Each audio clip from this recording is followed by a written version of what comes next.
For October the 13th, 2023, we talk about Payday 3, Forza Motorsport, Cocoon, and much more. Welcome to Level 476.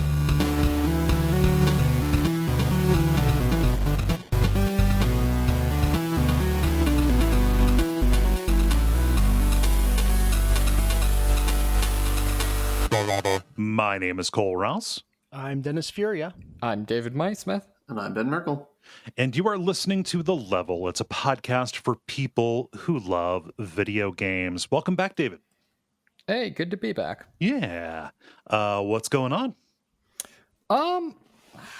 Not a whole heck of a lot. What drums hast thou drummed?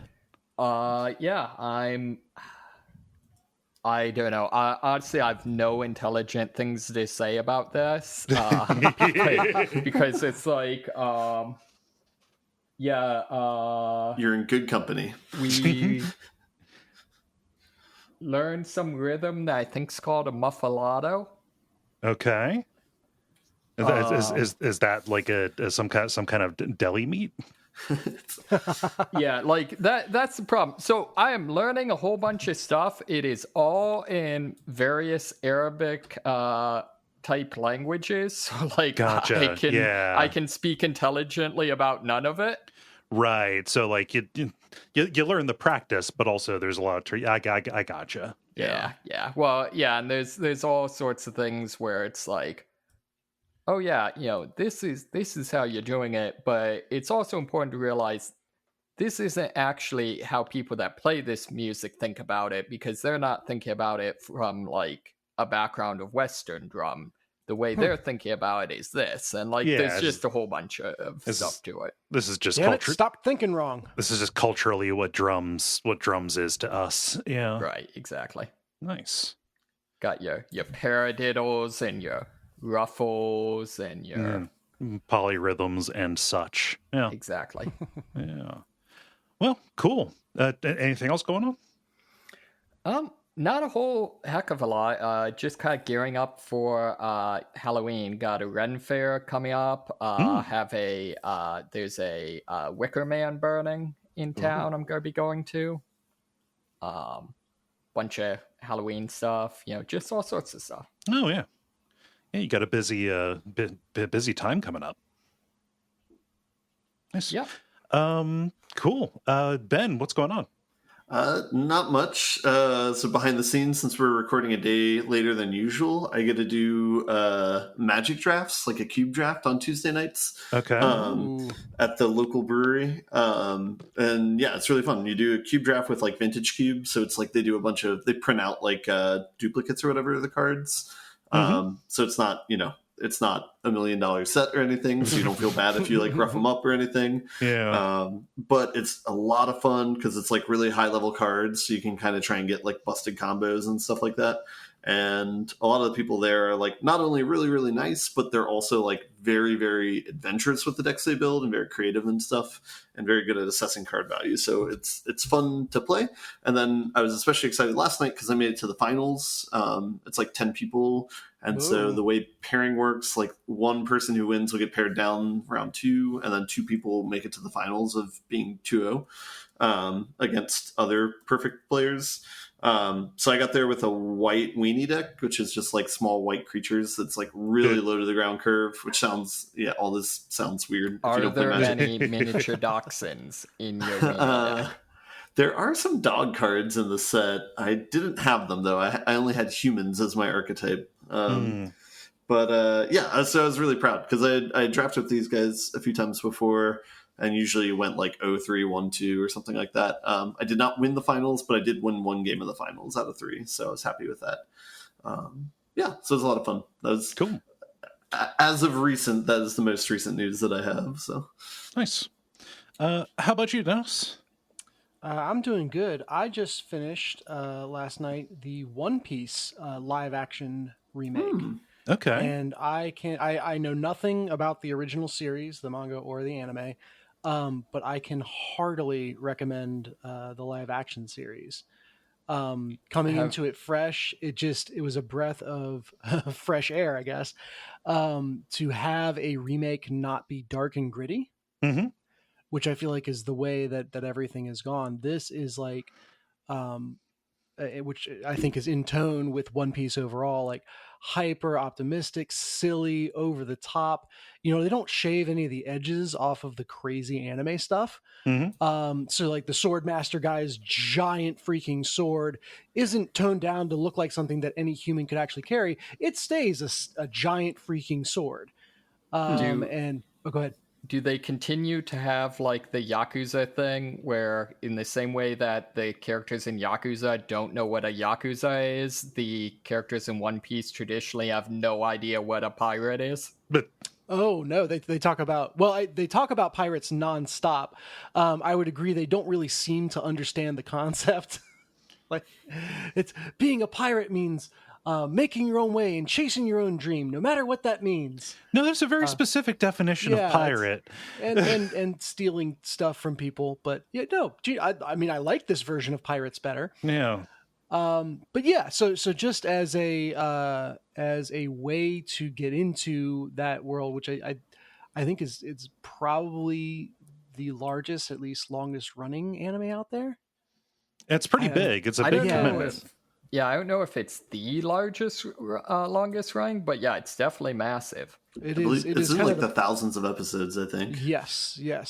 My favorite, was it core question is something like, could the while completing all of his normal duties, could the president watch the entirety of One Piece during their term? And apparently the answer is if all of the time that Trump spent on golfing was approximately how long it would take you to watch One Piece. Oh, wow. I mean, that says a lot more about the time Trump spends golfing, because that's a huge amount of time. Yeah. Yeah, but as an on-ramp into the series, like the live action was phenomenal. Do you know how many volumes the first season covered, or is it telling the same story? Is it like a particular arc that it's pulling from? It is the Arlong arc, and I don't know if that's the official term for it, but like it centers around him kind of getting his crew together, and then facing down the big bad of Arlong. Okay. I believe it also covers like season 1 of the anime. It's just a condensed form for the live action. Yeah, that sounds like that's approximately the the first kind of arc, which unfortunately is easily, I mean, by orders of magnitude, the most boring arc. Is that right? Well, I can't wait for future seasons because they haven't even made it to the Grand Line, correct? They have not. No, they are in the East Blue. Yeah. Nice. So that's what I've been doing. Cool. I've got another media thing. Hey folks, Saw 10 is really good. What is this? Oh, yeah, that's nice. Yeah. Saw 10? Now that no one's watching, they can innovate. They can make good ones. Wait, yeah. Are we talking like the leader of a Middle Eastern country? No, the 10th Saw movie. Oh. Yeah. I would argue they've been pretty good since Jigsaw, actually. Like Jigsaw, Spiral, and this are all pretty good. This is better. It's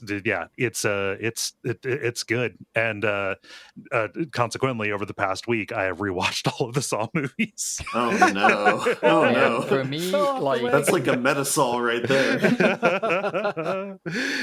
Man, for me, other than Final Destination, I think Saw is probably the film franchise that is most squarely like the type of movie I have no desire to see. Yeah.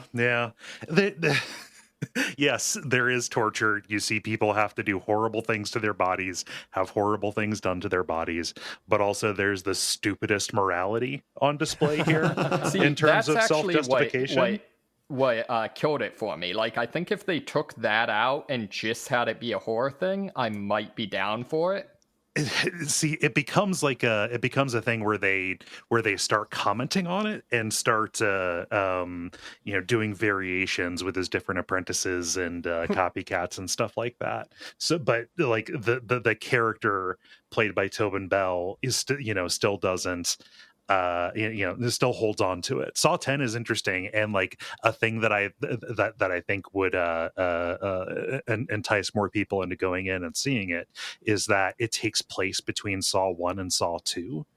So it doesn't really have anything to do with the continuity snarl that they end up getting. Like, it's just literally just you know who Jigsaw is. And if you've seen Saw 2, you know who Amanda is, and they're factored in. And there really isn't even like a lot of the morality kind of stuff, like, oh, we're trying to fix you and give you a new lease on life. It like Jigsaw, John Kramer is the hero of this. It is entirely from his point of view, and it is a revenge story, is what it is.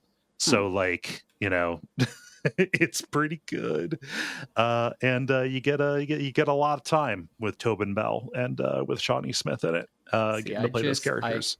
I very much associate this with like I knew some freshman philosophy majors. I don't know if literally, but you know what I mean when I say freshman philosophy majors. They're like, no, man, like, he's not a serial murderer because he doesn't technically kill it. It's like, no, you're an idiot. Yeah, and people who say that are called idiots in the series. Oh, really? Okay, maybe I would like this series. Yeah, like it is, the hypocrisy on display is commented on. Okay, I could get behind that then. Yeah, and the pageantry, especially once Hoffman is introduced in Saw 4 and the middle trilogy there, from 5 through Saw 3D / the final chapter, which was not the final chapter. God, it's so stupid and I love it.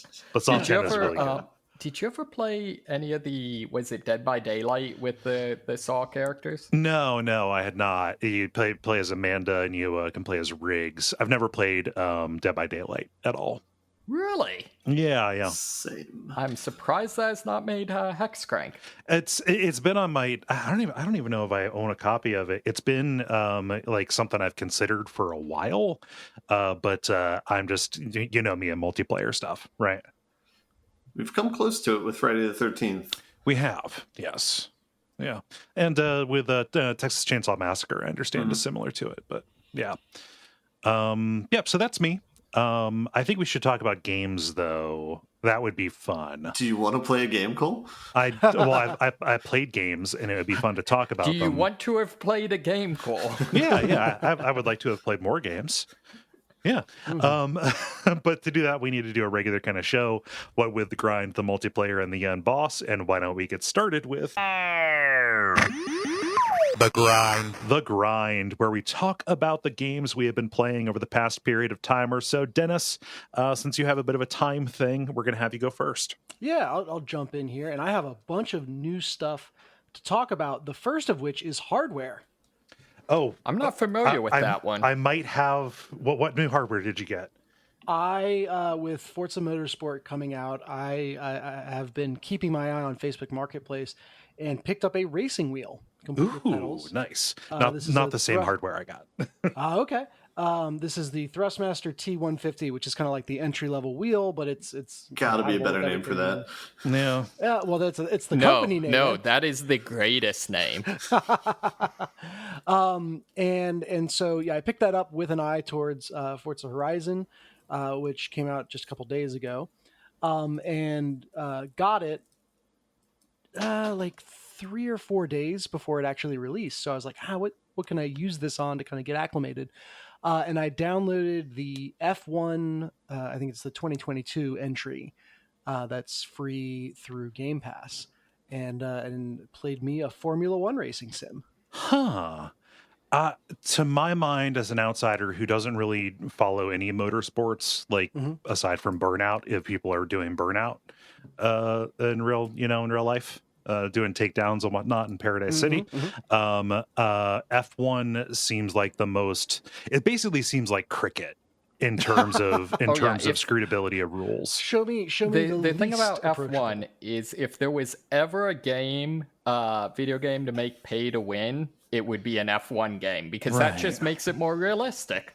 Yeah, very, very much so. And funnily enough, one of the options that you choose every time you go out on the track, as you're choosing what team's car you want to race with, is do you race with like actual performance or evened out performance? But so if you want to be in a McLaren, but you know that it is objectively worse than the top team's cars, you can just hit that button and be able to compete.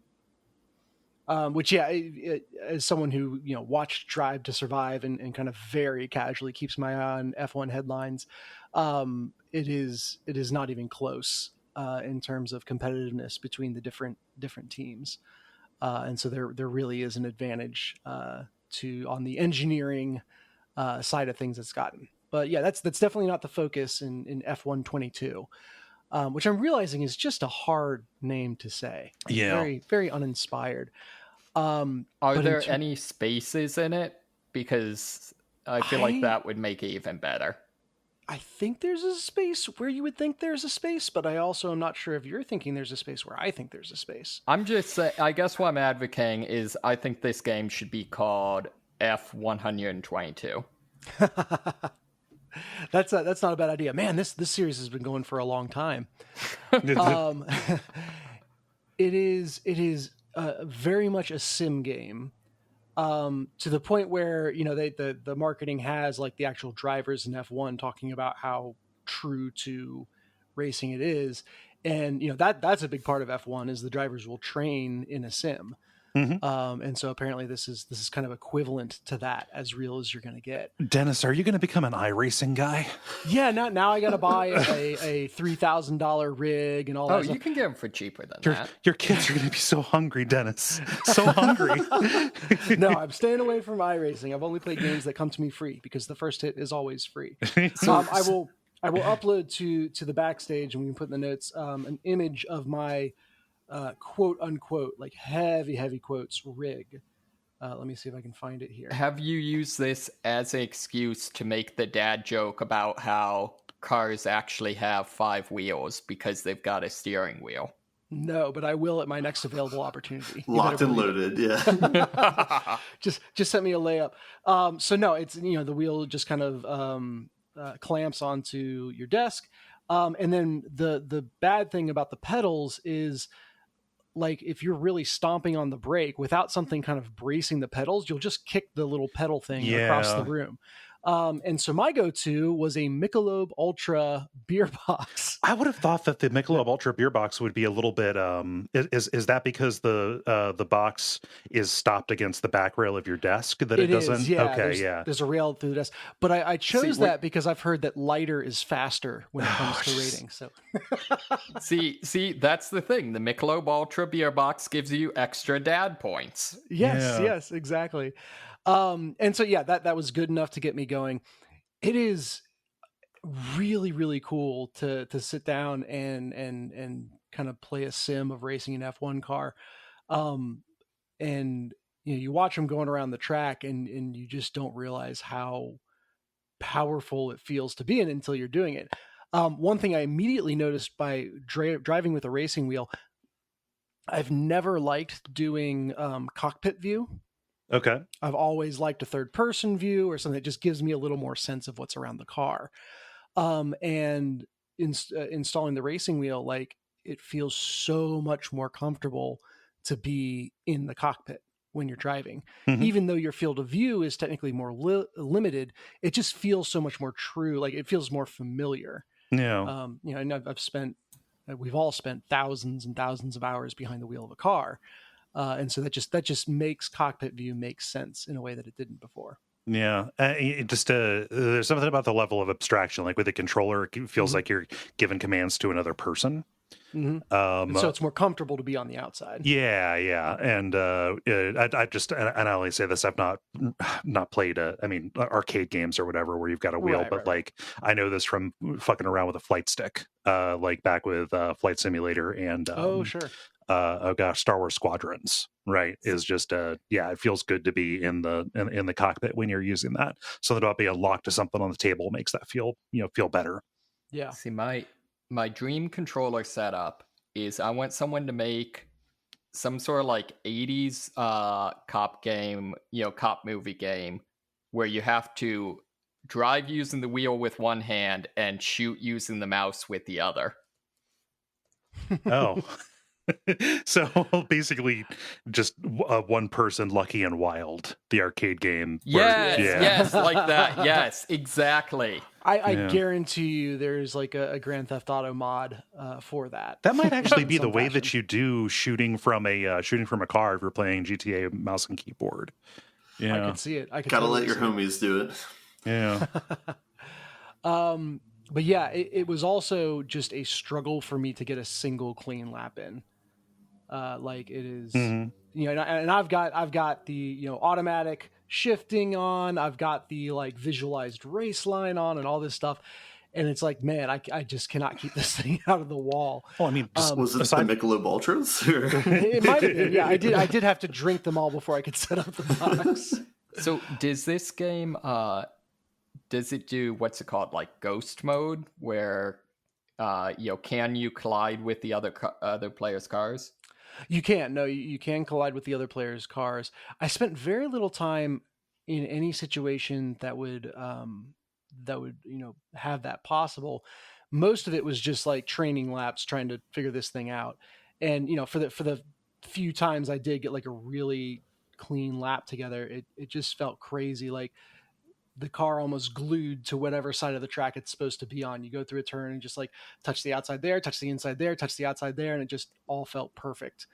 And that was really cool. But so training laps, and then for their career mode, you can actually choose to start in Formula 2, which is slower cars, and kind of play an abbreviated season there, and then get drafted onto an actual team, and then play a season there.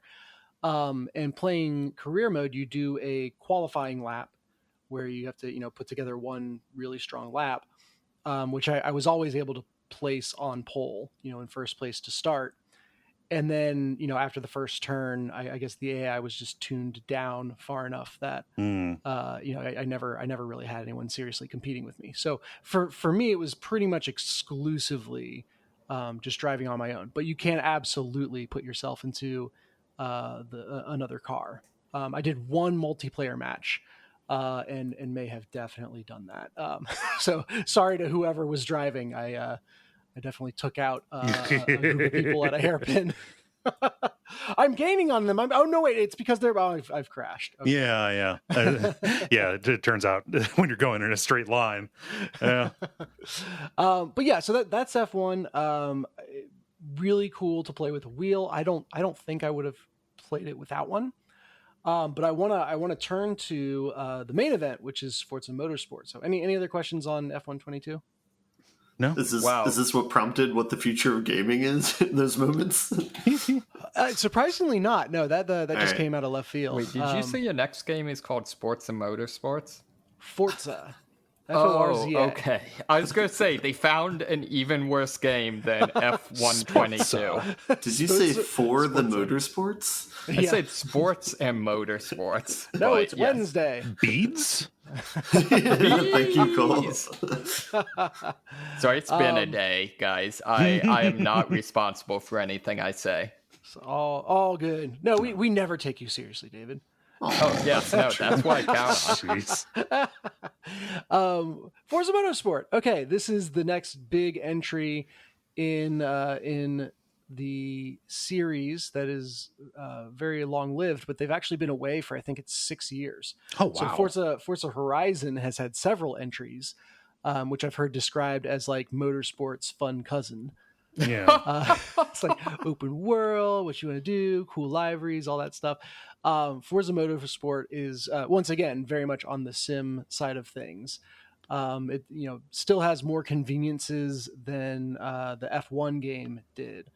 But the interesting thing here to see was you begin the campaign with a starter car, and you feel like just how terrible this thing handles on the track, and then gradually as you level up the car, we'll talk about that in a second, it gets better performing and better performing. I don't think that's how mechanics works. Like, I don't think cars are able to gain experience. Yeah, it is so weird. So they gate what modifications you are able to do to the car behind the amount of time you have spent driving it. And so, before you can put in a new exhaust system, or before you can put on performance tires, or, all these things, I still don't know enough to speak with authority on what each of them do, but all these modifications to the car, you have to, drive it X number of laps, or, get this much experience by driving well. And then they will gradually unlock, which, like I said, it's just, you're starting driving with this like skittish, crazy rabbit that just doesn't know which way it wants to go. And then, between races, you take the experience you gained and the stuff that was unlocked, and you buy upgrades, and then it performs better and better. But contrast it to the Formula One car that just felt like locked in, and perfectly made for exactly what this is meant to do. And then go over to Forza Motorsport with I drove a Subaru of some kind, but my starter car, it was the Subaru equivalent of a Honda Civic. That was one of the starter cars. I'm like, I drive that in real life. I don't know if I want this. This is too real. Yeah, the last like semi-sport or racing game I played was Gran Turismo 3 back in the PS2. I couldn't get over the car that they started you in was a Miata, which is like, hey, fine car, whatever, but like you're just puttering along in this electric shaver while everybody's just blowing past you. Yep. I don't know if the game didn't have ghost mode. I think I would love to take that into the most competitive match I could and just get in everyone's way that's like behind me while I'm going, whatever miles per hour.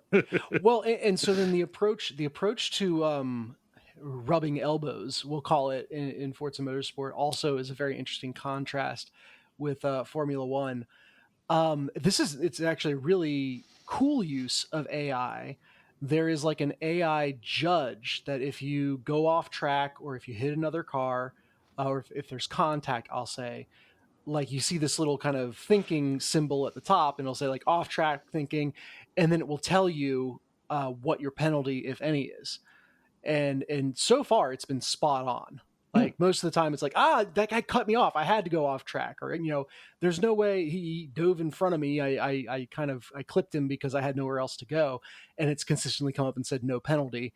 Whereas the times where it's like, okay, I made a bad choice, I was at fault for that accident, I've gotten a penalty. So cool to see that applied, where there's kind of this real-time judge, and you then get that applied to your time. So at the end of the race, it's whatever time minus 0.5 seconds for your penalties. No. And man, you are gonna be making contact. You probably won't go off track if you're racing well, but particularly at the start of a race when everyone is grouped up together, it is a brawl.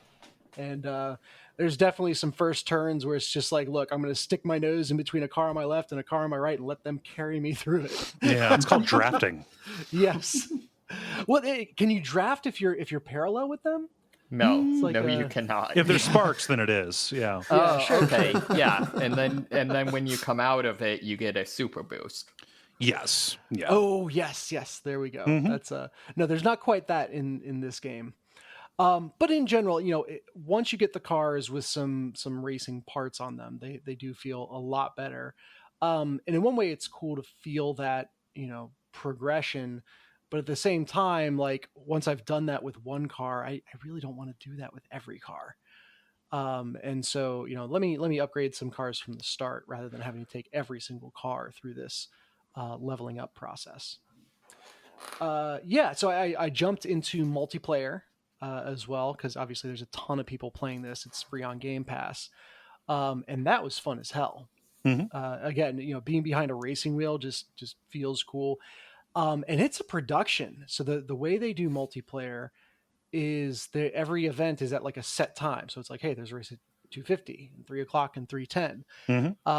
And only the ones that have a certain amount of time before they start are available for you to join. And you join into practice laps. So you run practice laps, you get a qualifying time, and then you do the actual race. But it's all kind of this in real time fixed lobby rather than just getting dropped into whatever is closest to going. Which is cool to have kind of part of the game be, I'm going to drop in and practice this track in this car while I'm waiting for everyone to get in. Like that was really neat. Public service announcement, and I think they say skeeted. I skeeted about this. No, I'd rather not. Just tweet's fine. No, you gotta embrace it. No, I refuse to acknowledge any vestiges of Twitter. So does anyway, X. Yeah. But you join in practice laps, and then you have to manually switch over to qualifying laps. You get 3 times around in qualifying to kind of set your time. If you don't manually switch over, it just lets you keep running practice laps until race start and plops you at the back of the grid. So I felt so dumb in my first race because I'm watching the clock tick down to race start. I'm like, they'll probably drop you into qualifying, and then like everyone do qualifying at once. Nope. You choose once you join in practice when you want to do qualifying. And I guess you could say there's some strategy there. Like, if you qualify really early, then everyone's got a big target to shoot for. But yeah, so I started my first race in dead last, and managed to climb up to, I think, about the midfield. I think I finished 5th. So from 12th to 5th, I feel good about that. But also these first multiplayer races, the first 3 are on an introductory circuit where they are kind of setting both your MMR, your skill score, and a safety rating, which is an interesting concept. That AI judge that I mentioned earlier is actually tracking you across races, and based on how many infractions or crashes you cause, etc., assigns you a skill rating. And so the game matches first assigns you a safety rating. The game matches first for skill rating, and then we'll lump people in by safety rating. So drive like a maniac, you're going to get pooled with other maniacs. Okay. Which is kind of a cool idea. So you're going to be on the fun team. Yeah. that is a really good way to handle to handle matchmaking. Yeah, I like that. Requires a certain, critical mass of people playing to be able to be picky like that, but I don't think this game is going to have that problem. So yeah, very, very elegant. And I'm gonna like pat myself on the back here. Your boy came out of his qualifying races with an S-class safety rating. Ooh, you drive like me. You drive like a grandpa. Apparently not, because the skill rating is a scale from 1 to 5,000. And I think it was like 4,344 or something. You didn't let me finish. You drive like a grandpa who's a badass at driving. I guess so. It was really kind of fun because the first race I started in last place. Second race I think I started 5th and eked my way up to the podium, so finished 3rd. And then the final race I qualified first because I knew to qualify now, and then managed to finish first. So that felt pretty good. We'll see how it shakes out now that I'm in the racing proper. But yeah, the multiplayer is just really cool, and it's got like this kind of race day vibe to it that you're not just jumping straight into a lobby in a race. You like go in and you practice, and then you qualify, and then you do the thing. So super cool. Nice. It's super fresh. In my mind, I love playing with the racing wheel. So you'll probably hear about this in future weeks. The other multiplayer thing, because like when I was browsing events earlier today, the earliest, or how to say it, the least amount of time you could spend before getting into a race was like 10 minutes. So there was at least 10 minutes of practice leading up to whatever race you want to join. So if you want to do something a little lighter on the multiplayer side, you can just do rivals mode, which is where you just jump on a track, set a lap time, and it picks an actual person just a tiny bit faster than you, and then you race that ghost until you beat that, and then it automatically places a new ghost in front of you. So if you don't have a half hour to spend on racing, that's what you got to do. Yeah. But man, this is reinvigorated my love for racing games, specifically of the sim variety. Because I've got Trackmania for my arcade racing game. Now I've got some sim games as well. Yeah. Nice. And, I guess in my head I don't think of Trackmania as as arcadey because of the precision that it requires. Yeah, although it's a weird beast. Yeah, it would be hard to call it a simulation because what is that simulating? Yeah. Yeah. I mean, it is a hyper accurate simulation of very arcadey physics, if that makes sense. Yeah. Something like that. But yeah, both are lots of fun. In my headcanon, I'm pretending that all new players are struggling not because of skill deficiency, but because they're all a pack of Michelob deep after setting up their driving setup. just a half rack of them ready to go. Mm-hmm. Oh gosh, that's pretty good. Yeah, that's all you got. That is what I got. Cool. I have new hardware as well. Yeah, you mentioned. Yeah, yesterday I got in. I received my Meta Quest 3. Ooh. All right. Yeah. That's such a bad name. It's a very bad name. Oculus Quest is a very good name. Meta is just terrible. But yeah, I was curious about it. This was mostly like just a curiosity buy. But I wanted to try something with mixed reality that was not a $3,500 Apple Vision. What in the fuck were they thinking? That will also break your neck. Yeah, probably. And so imagine my displeasure to find that outside of the two little like demonstration apps that they give you, the two little demonstration games, and also like the standard like interface when you're browsing you've got the window up and you're selecting what you want to do. There really is no mixed reality on the thing yet. To which I mean the game that that comes with it, something like Battle for Asgard or something like that, quote unquote, comes with it, doesn't come out until December. And most of the other mixed reality games, either their mixed reality mode is coming out later, or the game itself is strictly in pre-order right now. So I've not been able to use it to its full capacity. But that said, the actual device itself is much nicer and easier to use than the Quest 2, for the opposite reason of that, for the joke that was made about the Apple Vision. This thing is shallower and lighter in a way that really does make a difference. That cool. And the field of view is wider, and you really notice the heightened resolution, again, because your eyes are right up next to it, right? So like just as its own individual product rather, physically it's pretty cool. A substantial step up in terms of form factor or whatever. That said, like it's hard to say like, hey, go get this thing, especially with how much more expensive it is than the Quest 2.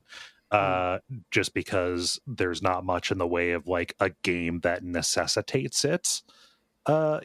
Like right now it's a combined library, which is good from a backward compatibility standpoint, but from a you need to buy this new thing to get this particular kind of experience, there's really nothing right now.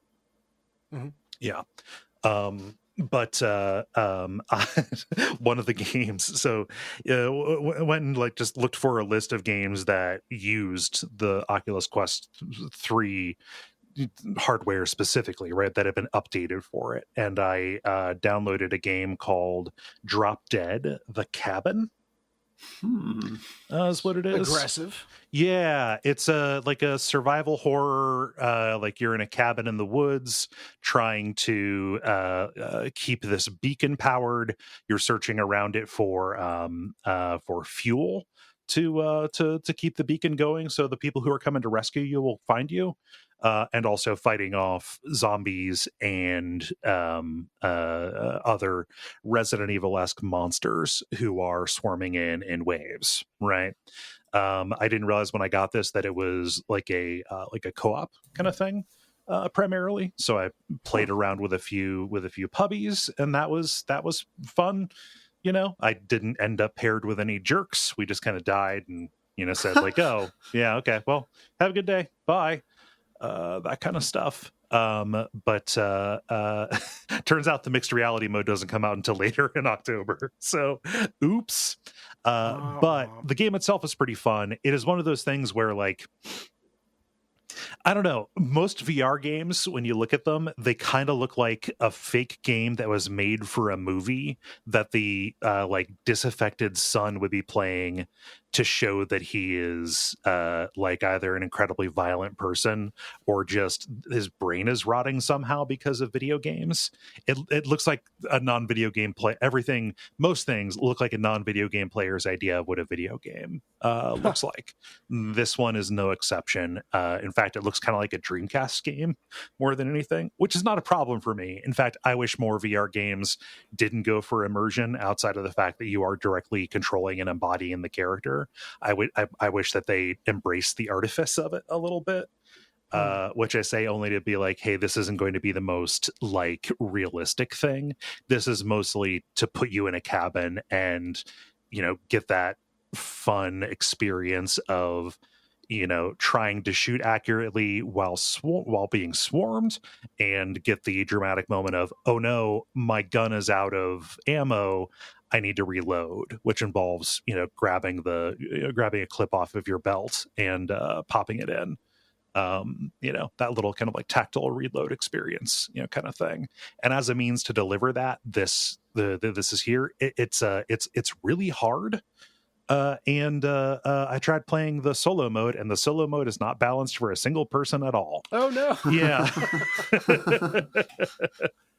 So, yeah, that's about where I'm at with that one. But any excuse to spend a little bit more time in the in the Quest 3, and man, just really feeling the feeling the lighter weight of it. And the better controllers too. Like the controllers don't have that weird little like ring that your thumb has to go through. Like weirdly, they can track what your hand is doing without that. So Yahtzee, which is nice. They just use the other surveillance materials they've installed in your house. Yes, yeah. Something that is nice about it is, when you are just in the home screen, the menu, it does full pass through on the video. So you are seeing in full color, but in like blurry, low resolution, kind of, what the cameras are seeing. So like, I'm standing in my living room and can see this, and I'm moving like the window around and, navigating it, which is a neat feeling. But also when you go to set the boundary, because every VR headset, at least modern ones that do room scale, you need to put up like a fence, basically. So it'll warn you when you're about to hit a wall or, run into a ceiling or hit something. Used to be you had to like take the controller and spray that boundary around you to have it set. This just automatically does a scan for you.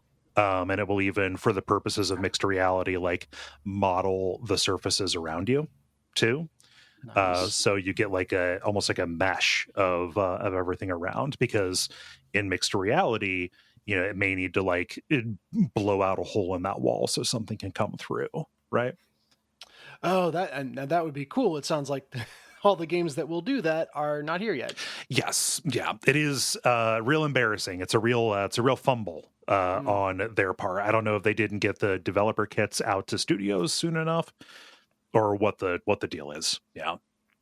So I think we need to test for edge cases here. Like, does it recognize a shark pit as dangerous terrain? Shark pit? Will it automatically shark? What do you call it? Something in the floor? A floor aquarium? That doesn't sound right. Pit. So stick with it. Are you a James Bond villain? What the fuck are you talking about? We need to test this. Like, can it recognize lasers going across the room as something you should avoid? No, it's for houses. Wait, you don't have lasers in your house? No. Why would you fix your patio if you don't yourself? have a shark pit? Well, just at least summon the ghost that haunts your house and see if it recognizes to stay away from the areas that it is wailing. Okay. Yeah. It mostly is looking for like obstructions is the thing. I think it's there's like a LiDAR on it, or it's doing something with I don't know, sensing depth with the multiple cameras or what have you. I realize I'm no sailing you on this, but if something comes in and like suddenly there's a new obstruction, it won't warn you about that. So be that a ghost or be it a shark or what have you, it is more meant for like accounting for like, hey, don't go this far because you're going to trip over a coffee table, right? Yeah, it's like static objects. Yeah. Yes. So any questions about any more questions about the Quest 3 or about Drop Dead, the cabin? I mean, I just have questions about a lack of a Shark Tank, but that's it. Okay. I know. My priorities are not where they ought to be. Is it a tank if it's sunken into the ground? That's the question. Like that's more of a the pool? opening trap door. Yeah, shark pool doesn't have a ring to it. Wait, though. I thought to be a tank, I had to have like a cannon mounted on the front. Ah, yes. Yes, the shark cannon. Yeah. Anyway, also over the weekend, I finished up the Separate Ways DLC for Resident Evil 4. Talked about that a little bit last week. This is the one where you're playing as Ada. It starts out with you being a little bit more stealthy. You have a grappling hook to get around, and you're doing things, basically what Ada was doing while Leon is doing his Resident Evil 4 stuff, and then your stories intersect at various points. Does it continue the Resident Evil 6 style of Ada actually having no idea at all what's going on? She does. She has a good idea of what's happening because that's too bad. Yeah, like she's talking with Luis, who is keeping tabs on Leon too, and is generally, you will just see Leon fighting off in the distance, or like you're dealing with. So like during the cabin survival sequence, what you don't know is that Ada is keeping a one of the Gigante busy. So it doesn't attack the cabin, right? Yeah. Something that is new relative to when I spoke about this last week is it gets really hard. Like the back half of it is very difficult in terms of throwing a lot of enemies at you in very small rooms. I didn't have to bump down the difficulty to assisted or what have you, but I ended up having a bit of a rough time, especially in neither version of the Separate Ways is Sadler fun to fight as Ada. Like true to the remake, yeah. True to the original. Yeah, so it's like in the original, by the time you get to Sadler, you have no ammo, no health, and he is just constantly wrecking you because he has a power where he takes the bullets that you have shot at him and then he ejects them from his body at high speed at you. Basically turning his hand into a submachine gun to do damage that is impossible to dodge. He still has that. And in the remake, you are extremely low on ammo. You have no health. Anything. Sounds like BS. I wonder who approved that design. Sorry, BRB. Ben's gotta go get a package. Oh, we'll leave that in. Yeah, but it's I don't know whose idea that was. I think that it was just a matter of they're expecting you to have played and gotten a lot out of Resident Evil 4, the base game. So like this is almost like post-game content a little bit. But it's, it is still a marked difference, and I cannot be the only person who thinks that it was a bit of a wall. Fair enough. Yeah. That's all I got. Is the VR stuff and Resident Evil Separate Ways. I want to wait for Ben to get back here because I know that he might have questions about it. And Ben is back through the magic of editing. Ben, did you have any questions? Ben, did you have any questions about the Separate Ways DLC? No, I just heard Sadler sucked and it got hard at the end, so it seems like it's a Resident Evil game. Yep. Alrighty. Let's see. David, how about you? What you got? So I've got a number of new stuff. First off is Rabi-Ribi. Yes. So it's a adorable Metroidvania game where you play as a bunny girl.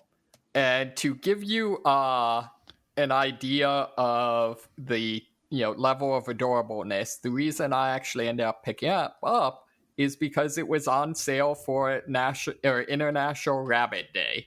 Oh. So as far as I can tell, the plot line is that you are an actual bunny rabbit, like an animal that gets turned into a bunny girl. Okay. And you live in a world where rabbits are almost extinct. Okay. And there's this like cult/gang of girls who are obsessed with trying to like track down and capture bunny rabbits that all dress as bunny girls. Okay. So like so far the game has all been either you meeting one of these bunny girls and them like freaking out and attacking you to try to capture you, or you meeting literally anyone else and then being like, oh, you're one of those degenerate bunny girls. Oh, okay. You're also have a sidekick that's a little comic relief fairy that follows you around. So kind of your legally distinct from Puck. Mm-hmm. That also can let you do a basic like ranged attack, stuff like that. And that kind of gets into the other weird thing with this is it's also kind of a spectacle fighter a la Devil May Cry, where you have a style rating to all your combat. Yeah. Oh, okay. So it rates you at the end of each encounter? Yep. So yeah, so far I've gotten, just a little ways through. I've gone through one or two bosses. It's interesting, it's fun, it's cute. I'm not quite sure what the heck is going on. Yeah.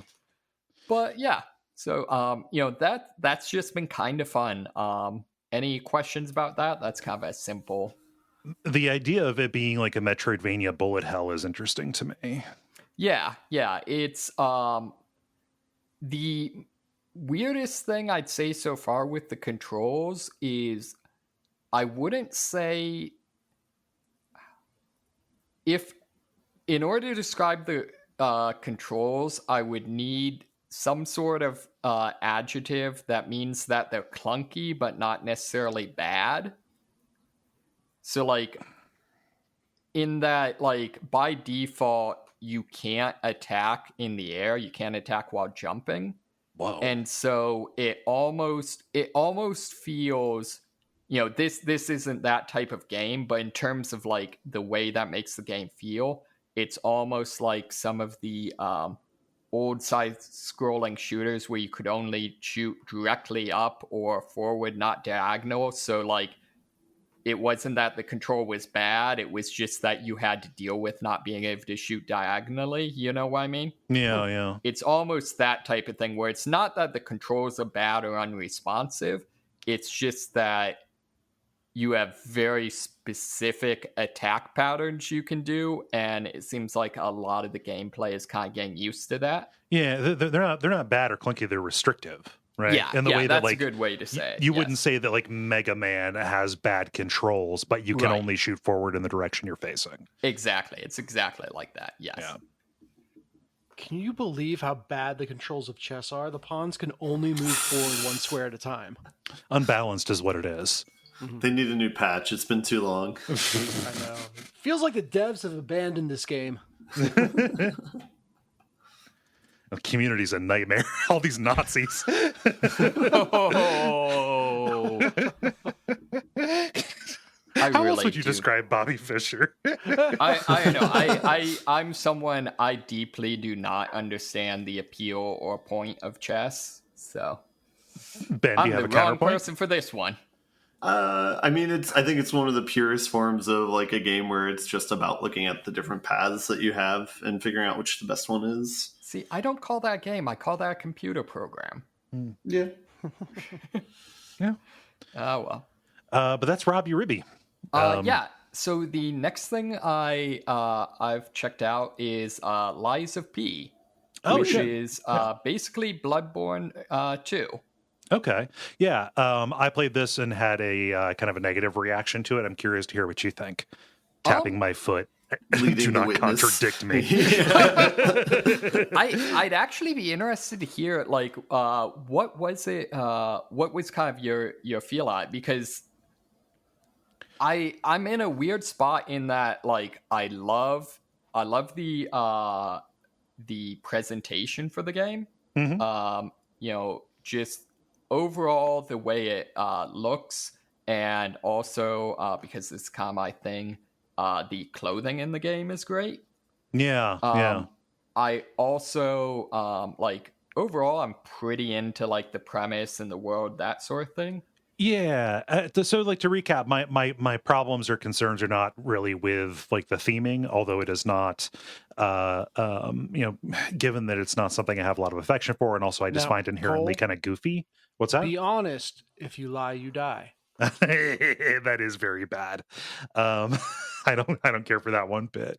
Let's just say the like the theming and aesthetic are not pushing in the positive for me, whereas I think for a lot of people that they are, right. I think just mechanically is my big issue with it. The primary thing being that I did not see very good like level or density design on display, insofar as the encounters entirely seem to take place in a lot of very samey looking hallways. Yeah, and by hallways, I mean like alleyways and stuff like that, and just the general encounter mix-ups were kind of bland and uninspiring to me. That could change as you get into different spaces, but it just kind of felt like they took a 3D brush that was just Victorian Street and then just kind of like laid it out with some dead ends and then dropped enemies in willy-nilly. That, and though they did fix the dodge in terms of its kind of clunkiness and the way that it flowed into your general movement during combat, it is a game that does not have iframes as far as I can tell. And having iframes during a dodge or a step is a pretty big part of a Souls-like, I think. Some people can say like, oh, get good noob or whatever with that, but like that it's been in every single one of them and is that it's been in every single one of them makes it feel like invincibility frames during a dodge is a pretty important part of the overall formula, and to have this game lack them does make it a bit hard to swallow for me from a like getting used to it kind of feel, because it just means that every enemy can decide, no, you're staying away from me, staying far away from me, because you have to be out of my reach entirely, kind of thing. So those are my biggest issues. I think that's reasonable. The theming is not necessarily a huge negative. I can look past a lot, but it is not weighing in its favor. Yeah, no, that's reasonable. Also, as an aside, one of my most depressing days was when I realized that people on the internet saying "get good" weren't being ironic. No, they're fucking deadly serious. Yeah. Like I thought that was a joke for a really long time. And anyways, I think that's reasonable. I would say my feel from it, like I said, I really like the setting. I like some of the stuff they're doing with the Pinocchio stuff. I'm not real far in. I'm at the Clockwork cop.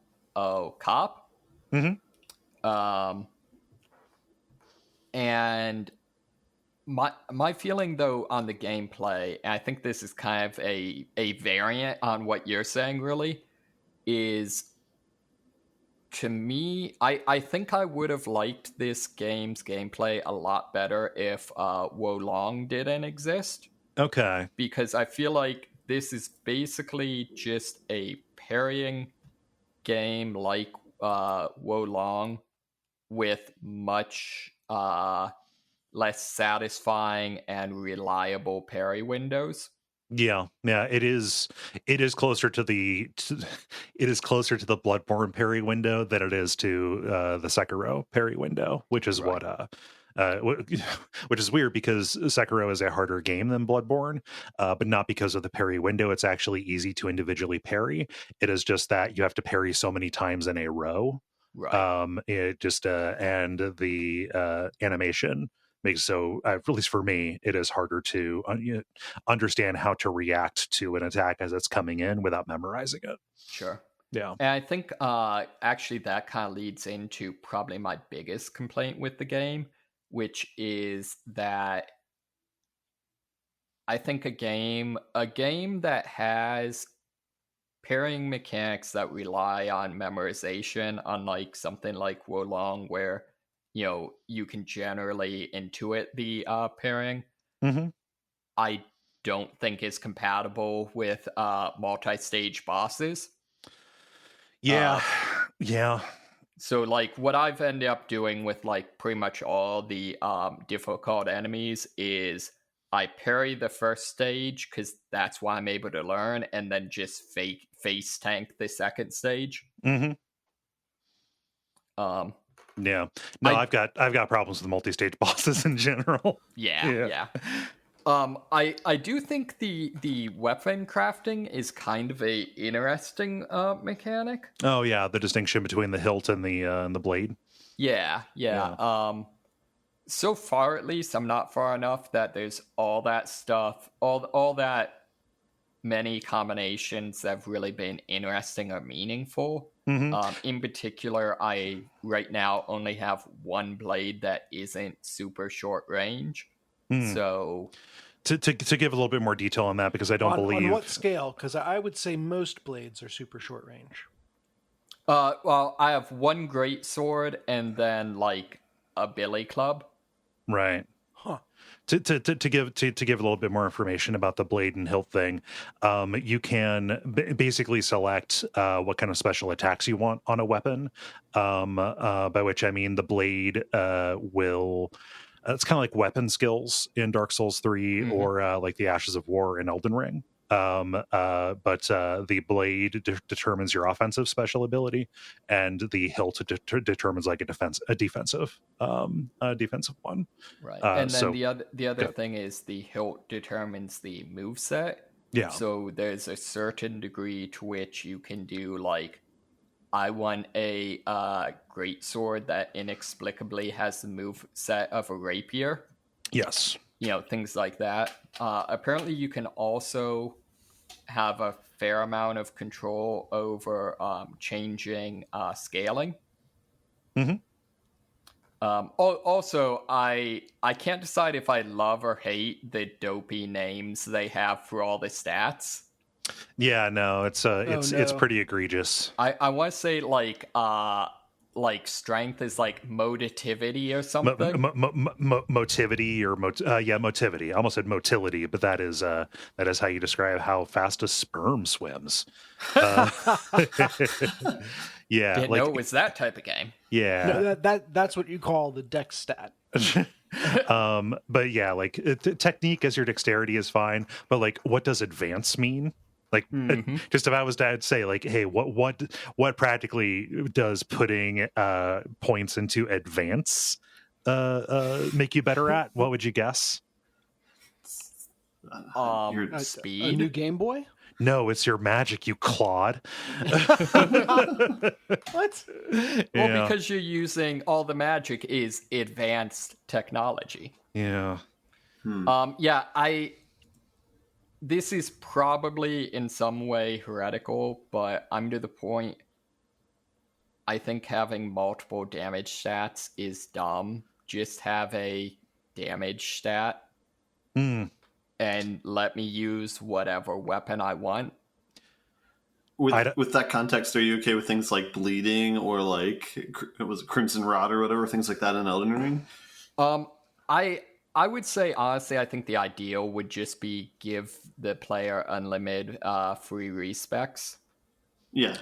It's pretty close in Elden Ring. I think you can respec 18 times. Yeah.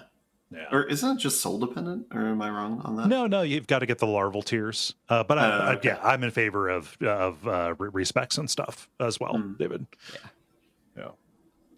But yeah. So other than that, like, I think that basically covers it. Like, I would say it sounds like I'm not as negative on the gameplay quite as much as you are, but I do think you're right on in your read of the gameplay. Yeah.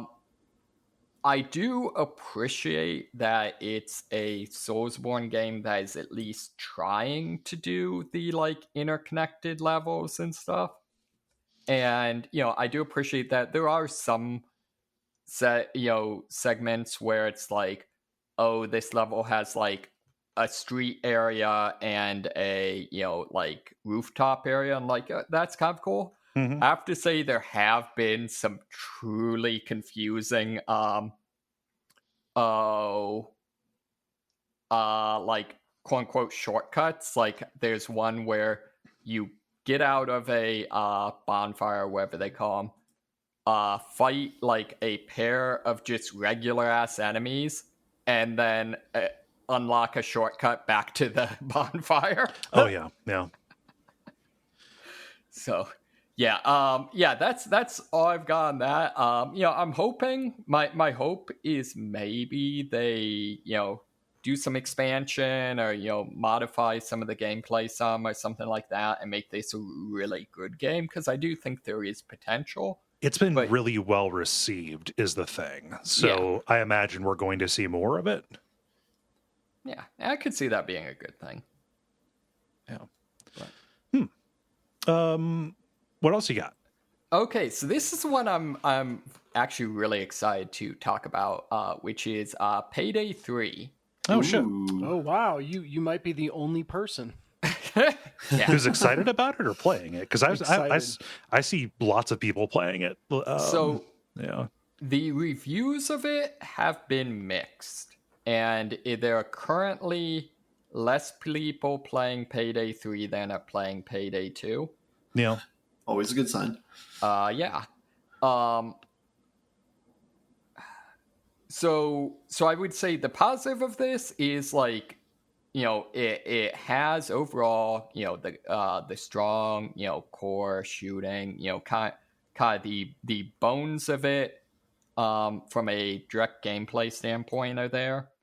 And likewise, the, kind of core of like, hey, you're doing a heist and heists happen, and that's pretty cool, is there? A heist is one of the best things that can happen in fiction and or games, is the thing.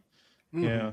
I think, honestly, to cut directly to the chase, I think there's two main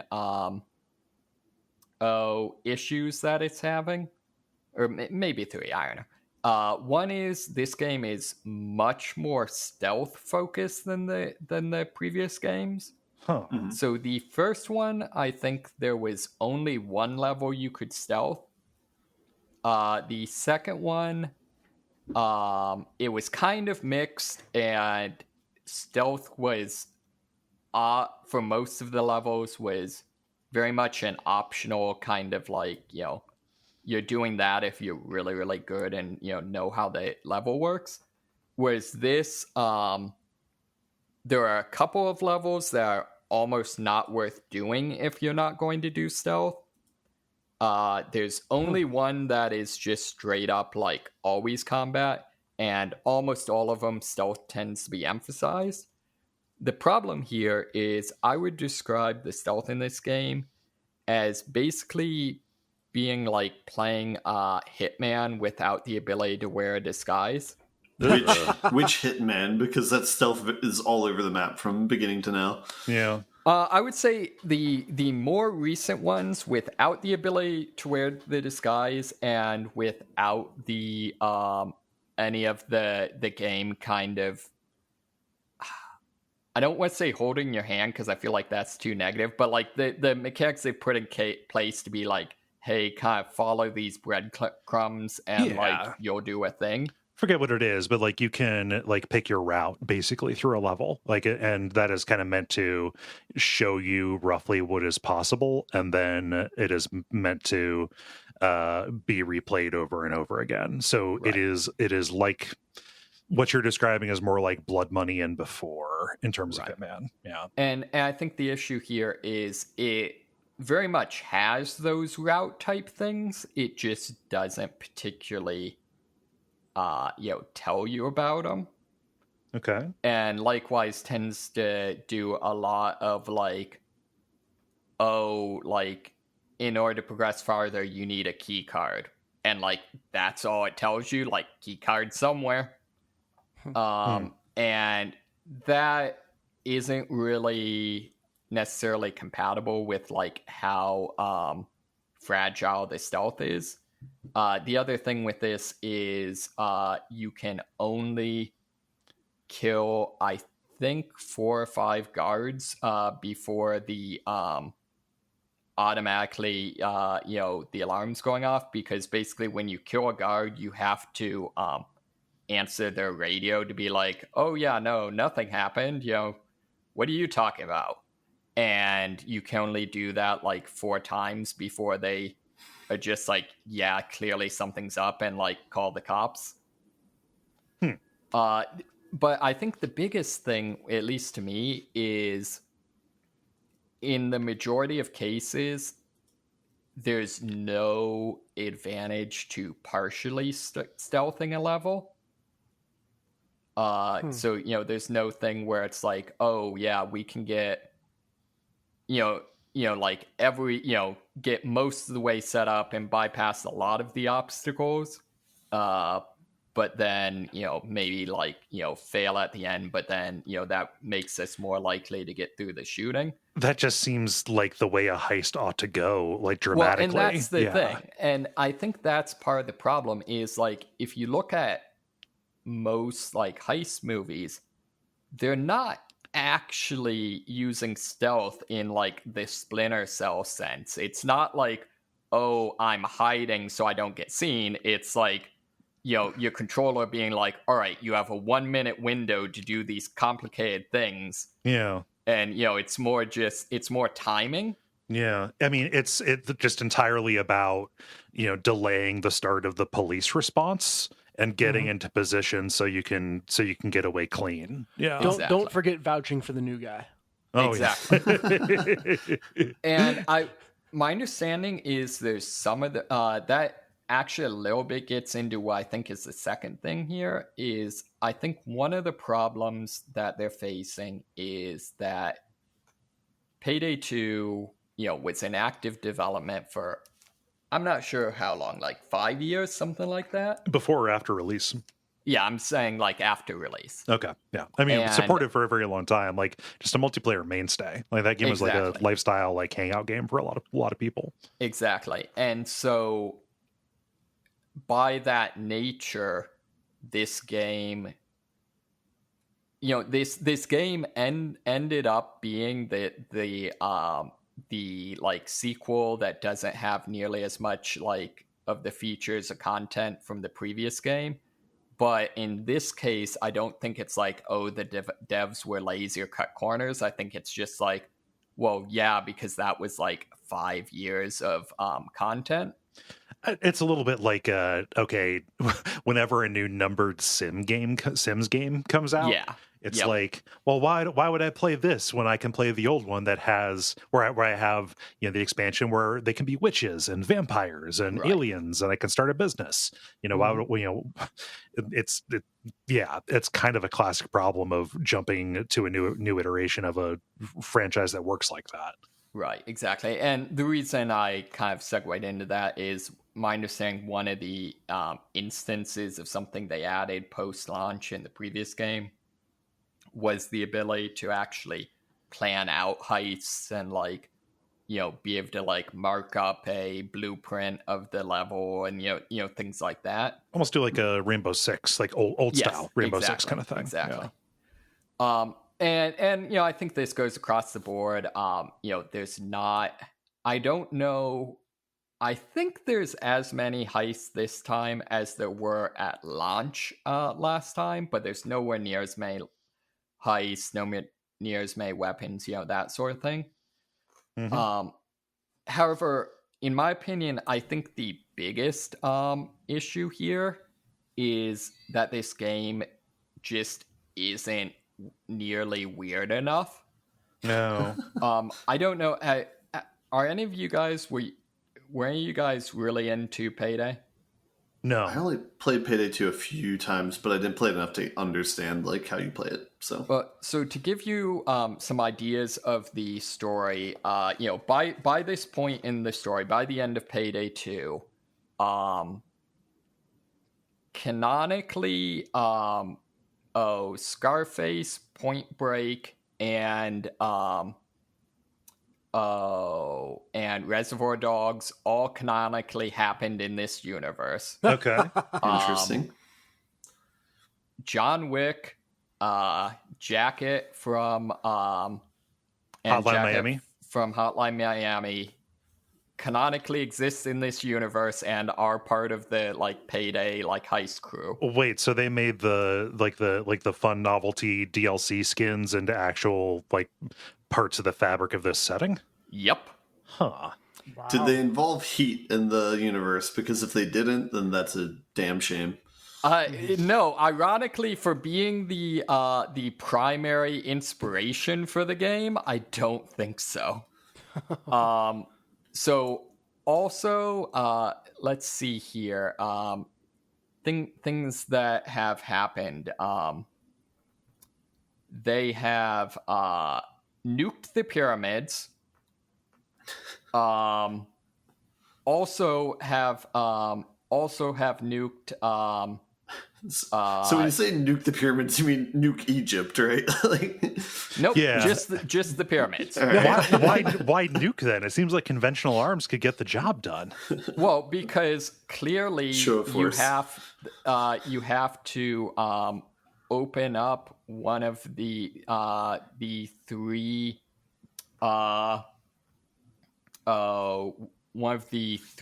ancient portals, one of which is Raleigh from Call of Cthulhu, in order to bring in the Watchers, because also canonically the Illuminati exist and are attempting to take over the world.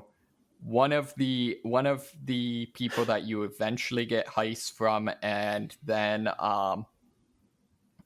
becomes an ally, is a immortal person who I believe has in the past been Himmler, and I don't know, basically every bad guy in history.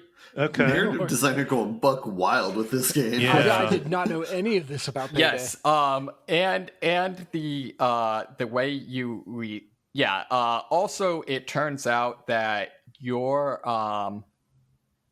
eventually find that your team of four thieves are actually repeatedly, cyclically throughout history. This team of four amazing thieves come together to thwart this evil Illuminati force, which you eventually do by doing an occult ritual that causes your handler guy to possess the and basically take over the body of the president and become president of the United States. Jesus Christ. I'm just imagining a mission where it's you have the drill, but you're setting up and I need to drill into this great old one real quick. Hold cover for me, guys. Oh, yeah. Sorry, an avatar of Nyarlathotep is closing in. Yeah. So Just tell them over the comms that's that actually everything's only cool. in the good ending. Okay. In the quote unquote bad ending, you say screw, the Illuminati can do whatever you want. And instead you break into the White House because Abraham Lincoln wrote 24 pardons with no name filled in because he was planning on pardoning various like Confederate people and for the good of national unity when he got assassinated. But because they had already technically been written, they couldn't be revoked. So they've just been locked in a vault under the White House, where if anyone breaks in and signs their name to them, they're instantly pardoned of all crimes they've ever committed. That sounds like something Trump would believe. That's almost literally a Tom Clancy plot, where President Jack Ryan just like took a pad of pardons with him, so he could just extrajudicially murder people, or like give them to people who extrajudicially murdered terrorists or suspected terrorists. That is real fucking dumb, David. It is deeply dumb, although I think part of what makes it also amazing is like most of this stuff came about through like various what they call them alternate reality games that have been in this thing. So like half this stuff, the way these missions got unlocked is like, oh, when you're doing this other mission, there happens to be an artifact you steal that has like cuneiform on it, and if you translate it, there's a message. Oh, so Payday 3 lacks all of this. Is there that sounds like an upside? No. This is basically what happens is you get a game that doesn't have all of the like cool gameplay stuff of the previous game, is also set in a much more boring world. It also doesn't help that the launch campaign is kind of just an introduction. Okay. Like basically someone from your past that you've pissed off is or it turns out to be several someone's has like betrayed you and like is sending the cops after you or whatever and steals all your money, so you guys all have to come out of retirement. And you basically over the course of the game are just like figuring out who it is and stealing all their money and revealing their evil business dealings. But you don't even get to like assassinate them at the end. Like the end cutscene is just like, oh, some other person that's actually the big bad just like kills them all. Okay. Also, in one instance, the reason the guy's pissed at you is that his father owned one of the like diamond companies you kept robbing from in previous games, and eventually just committed suicide. It's like, all right, you've kind of actually, that's actually kind of a fair point. Like that's kind of a dick move on our part. He just never paid for insurance on any of that stuff. He just couldn't bring himself to do it.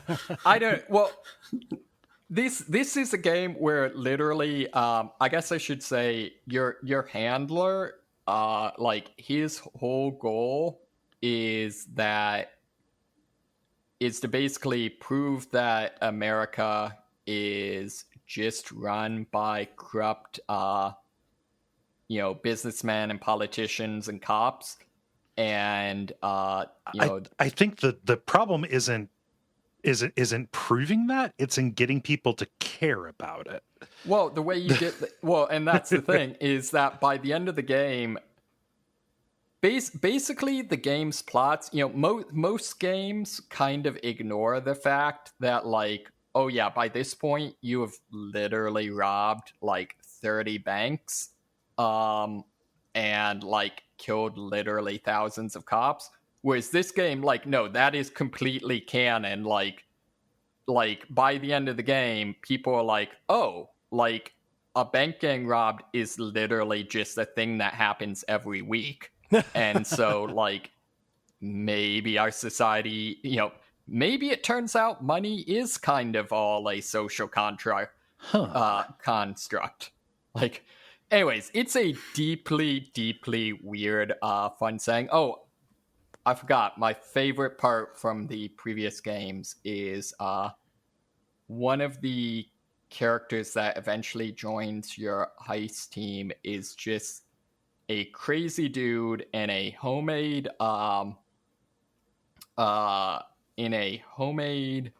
duct tape mask that is just constantly snorting coke that he just carries around with him. Okay. And it turns out that he's actually there's some dude who was part of cloning experiments and has just created a ton of clones of himself with just crazy personalities.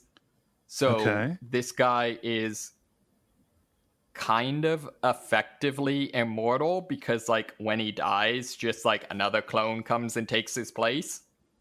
See, the thing is, you're just describing a dream you had at this point. Oh yeah.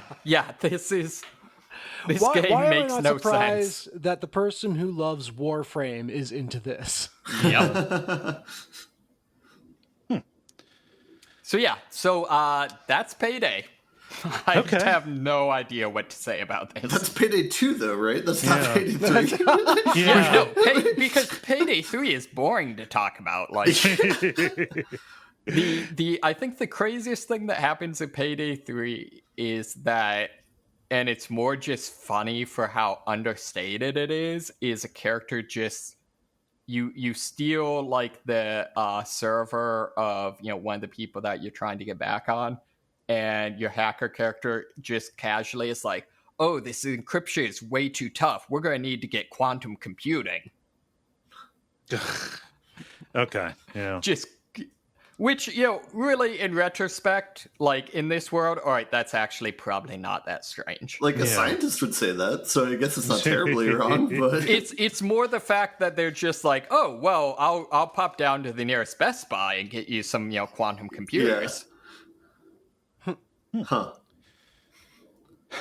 Cool. You have anything else? Nope, that's all I got. It's been a weird week.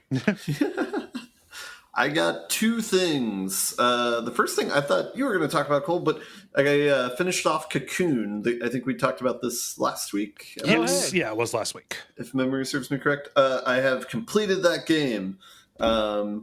I will speak in vague terms about it as to not spoil it for you or the audience if you have not finished it yet. I have not finished it. I plan to here coming up. I will say that it is good. It is firmly a B+, A- game. I think that it does not necessarily stick the landing of being like an Amazeballs game. Again, I'll try and speak in generalities here, not to spoil anything, but I think probably a thing that you can see coming in this game as soon as you can see one ball can go into another is like, okay, how far are they going to stretch it? And are you going to hit that recursion button? Because every indie game likes to do that.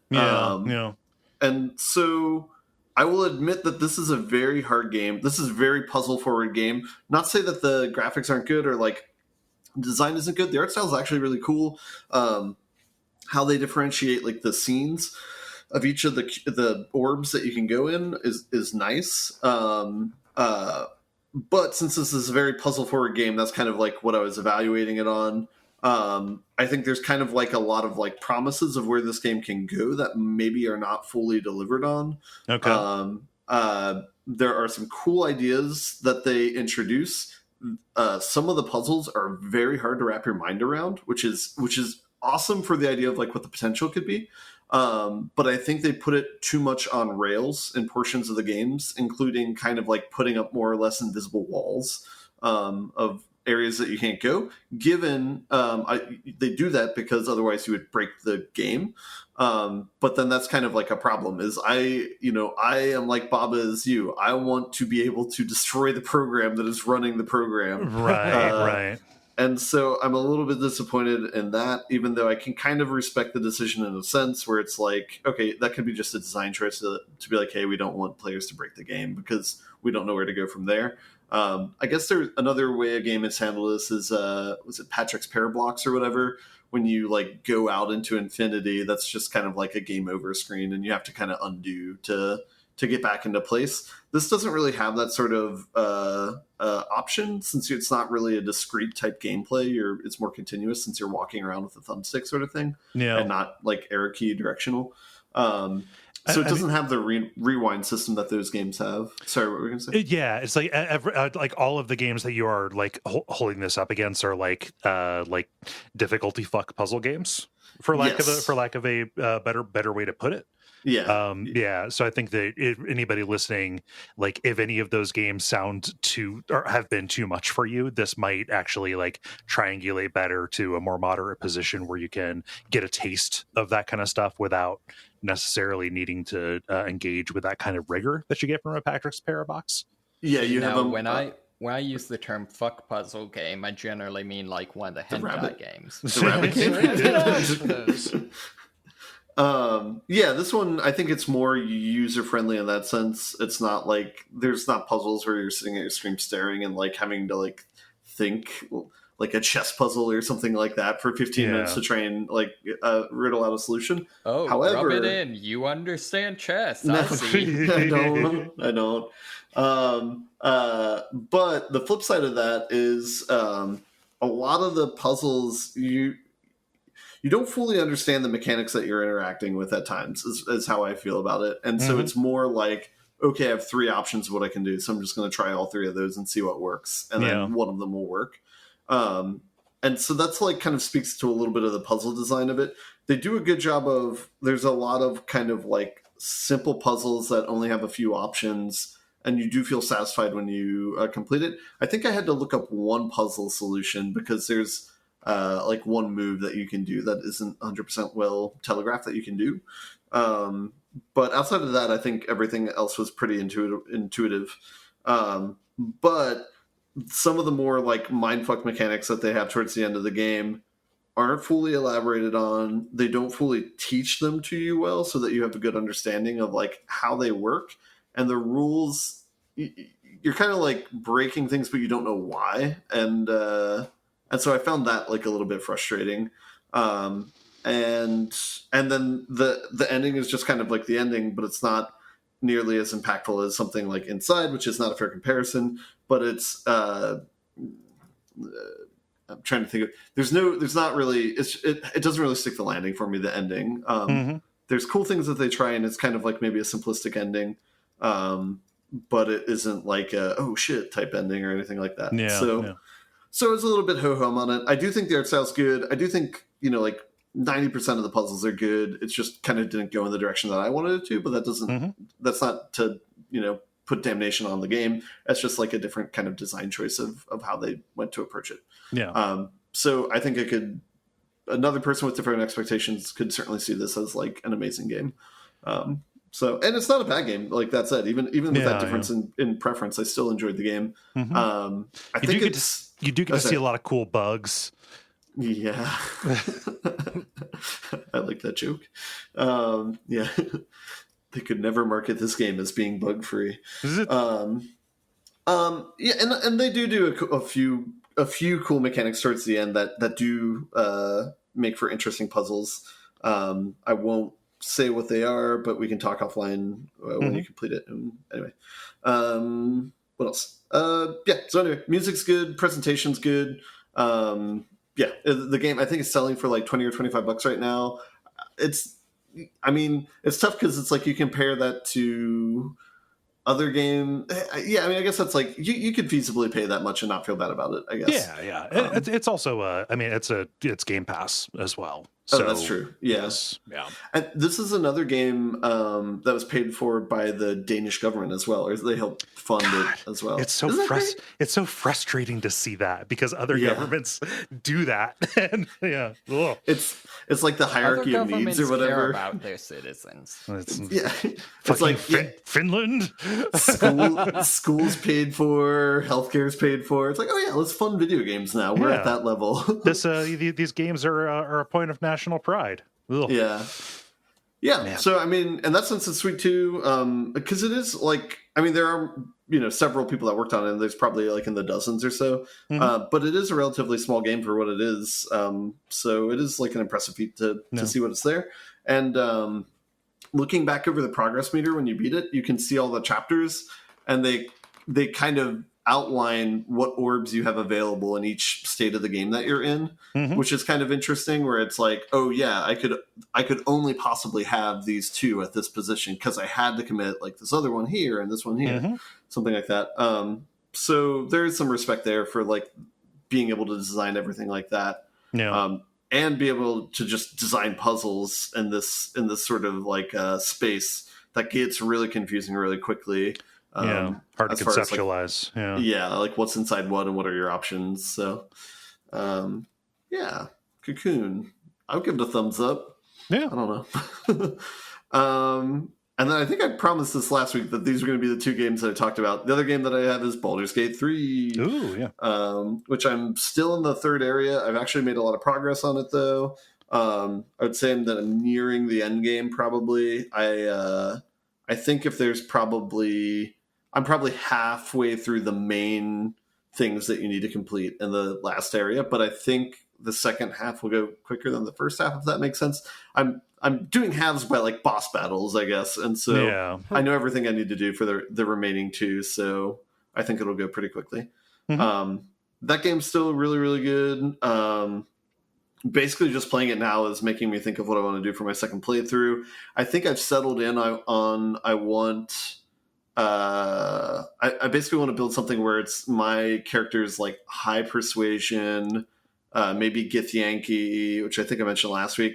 And then also there's one feat you get at like level 2 spell slot, which is Githyanki is a northern Githyanki. Yeah, I'm probably mispronouncing that. Githyanki? I don't know. Nope, and then you're dead on. Oh, is it Githyanki? It is totally Githyanki. Githyanki, I think. Okay. Yeah. Not the way they say it in the game. Oh, like I said, Githyankis are when they come from the north. The northern part of the astral plane. Yeah. And then there's one like level 2 spell or cantrip you can get where it's like for every long rest you get advantage on a saving throw, but it cycles through one at a time. So like if you choose persuasion, you have advantage on persuasion until you change it out for something else, like advantage on intelligence, and then you can't go back to persuasion until you do long rest. So I think I want to do all of those things together to have my main character be the kind of like conversationalist to talk to everyone, and then use Asterion to open the locks on everything and do like a ranger 2-class rogue rest of it, sort of like multi-class. So I'm trying to piece all this out of my head to try and think of what I want to do for a second playthrough. So I think that's kind of what's brewing on the back burner. But okay. Question, you mentioned your main character. Like, do you have any more or less control over your main character than like the other characters in your party, or? Yeah, I mean, theoretically, you could jump in between any of the characters and treat them as like the main character. It's very flexible like that. Yeah, not theoretically, like that is the way to play the game, is to jump to the person who has the best capability to do whatever you are attempting to. It's a little tricky, though. Like, you don't know when, like, an intelligence check's coming if you're just talking to a random person. So you can't, like, within a conversation, like... have somebody else tap in. Yeah. It depends. Like, you can do save scum and stuff like that and try and do it that way, maybe, but I don't really want to do that. So kind of like why I want to build a character like this is I don't want to do that sort of thing. Like, I just want to have the main person I'm playing as like be the first check for all that, and so I don't have to switch between characters for that aspect of it. That makes sense. What else? Oh yeah, so the third act they have a lot of kind of like big set piece moments that you're exploring. I don't know how much of a spoiler this is of like what the setting of Act 3 is. They broadcast it pretty far ahead of time. So does anyone... my headphones off. All right. It's not all right. I'm just gonna. He won't know how to. He won't know when to come back. Is the problem? I'll just say it's a city, okay? Yeah. And it's It's Baldur's Gate. It's the main city, all right? Yeah. It's the name of the game, all right? I'm sorry if that's a spoiler. Ben go over to the dark side. I'm doing a dark playthrough of myself right now by spoiling parts of games. So. Ben, I will never forgive you. It's not there's no point in me playing the game anymore. It's the name of the game. Like, there's really no. It's not a surprise. They do telegraph it ahead of time, like, "Hey, we're gonna all go to Baldur's Gate, right, y'all?" I guess I just didn't. All of Faerun is a poor substitute for Planescape. Porque no los dos. So I hadn't played previous Baldur's Gates games, so I didn't know what Baldur's Gate was. But it's just a city on the sea, sort of thing. So anyway, in the third act, you're kind of going about that city or whatever, but there are some pretty like high. Seemingly like high stakes moments where a lot of payoffs from earlier choices that you made come to fruition, and a lot of the personal quests that you've dedicated time to are starting to pay off as well, and to dramatic effects as well. So this game kind of feels like The Wire, where it's like anyone can kind of drop off at any moment, like no one's really safe depending upon your choices. And no one is safe from me specifically. I know you killed Asteria in Act 1 at the drop. What would you do if you woke up with a vampire over you? I would stand your ground. This is D&D. We just have sex with everyone. Anyways, I'm not going into that. I've had sex with a devil. I've had sex with a mind flayer in the time since last week. I am playing this game correctly, in my opinion. My brain is Swiss cheese. I'm going for the coverall bingo card with like putting worms in every sector. Well, to what you're talking about, though, I'm firmly in Act 2. Yeah. And it feels like several of the storylines, because I've been very aggressive on pursuing the storyline stuff when it comes up. And so it feels like a lot of the storylines have gotten to the point of like, okay, well, we've told you everything we're going to tell you for now. So this person just doesn't have anything to say to you for the next 30 hours. Yeah. Like I'm sure from a design standpoint, it's somewhat necessary, but I would like it if they gave a little bit more pacing to the way the stories unfold. Because it really feels like, all right, I just got to go blitzkrieg my way through Moonrise Tower, and then I'll get some more interesting story stuff. Are you I mean, I guess, do you not enjoy like the kind of like side quests that you run into throughout the second map area? There's fun to be had on that front. And in the area I'm in right now, like Shadowheart has some interesting stuff going on. Gotcha. But it feels like the vast majority of my party is just kind of on hold until we get to the next place to advance their story. See, Gotcha. Dennis, I feel like this is tell me you're an extrovert without telling me you're an extrovert, because like I have nothing to say to you for 36 hours. It's basically my life. Fair enough. I didn't mind that too much, I guess. It sounds like Knights of the Old Republic format would probably be more fitting for you, where it's like you unlock things every new level that you advance to, then that unlocks conversational dialogue with your companions. This one is, not like that. But I guess your mileage may vary, because I did not find that to be as big of a problem, but I also might not. Maybe they're not talking to you because you killed one of their companions. Yeah. Oh no, that was the best part. Is when I killed Asteria and everyone woke up the next morning. Like the universal consensus was like, "Yeah, no, that was probably a good idea." Yeah. Ouch. And side note, I probably have to jet as we're hitting. Okay. 9:50. Okay. We'll see ya. GG's. Have a good week. Mm-hmm. And Ben. Yes. Look, be nice to your Asterian. All right, I've done too much. Don't take them for granted. Dennis, leave the tab open when you leave, so it'll upload. Oh, can do. Okay. Yep. Yeah, and so, should I go in or should I? No, go ahead. Okay. So a lot of the decisions I've been made leaves me very curious to see like what would have happened if I picked a different direction. There's a lot of kind of like alliance sort of decisions that you can make that seem like one way. where it's like, if you do this, this person's gonna hate you forever. So there's a lot of interesting choices. So I will be very curious to go back and kind of see what are better outcomes and what are worse outcomes that you can get. So I don't think I have too much more to say about it than that. I probably will have it beat by next week, I think. Cool. So it is a big, long game that is fun, but very daunting, but is fun. Yes. Awesome. Well, that sounds like a segment to me. Multiplayer. Now it is time for the multiplayer, where we ask you a question and you answer it. Dennis is the one who asked the question this time, but I will read it for him, saying, what game caused the strongest "the future of gaming is now" reaction when you first encountered it?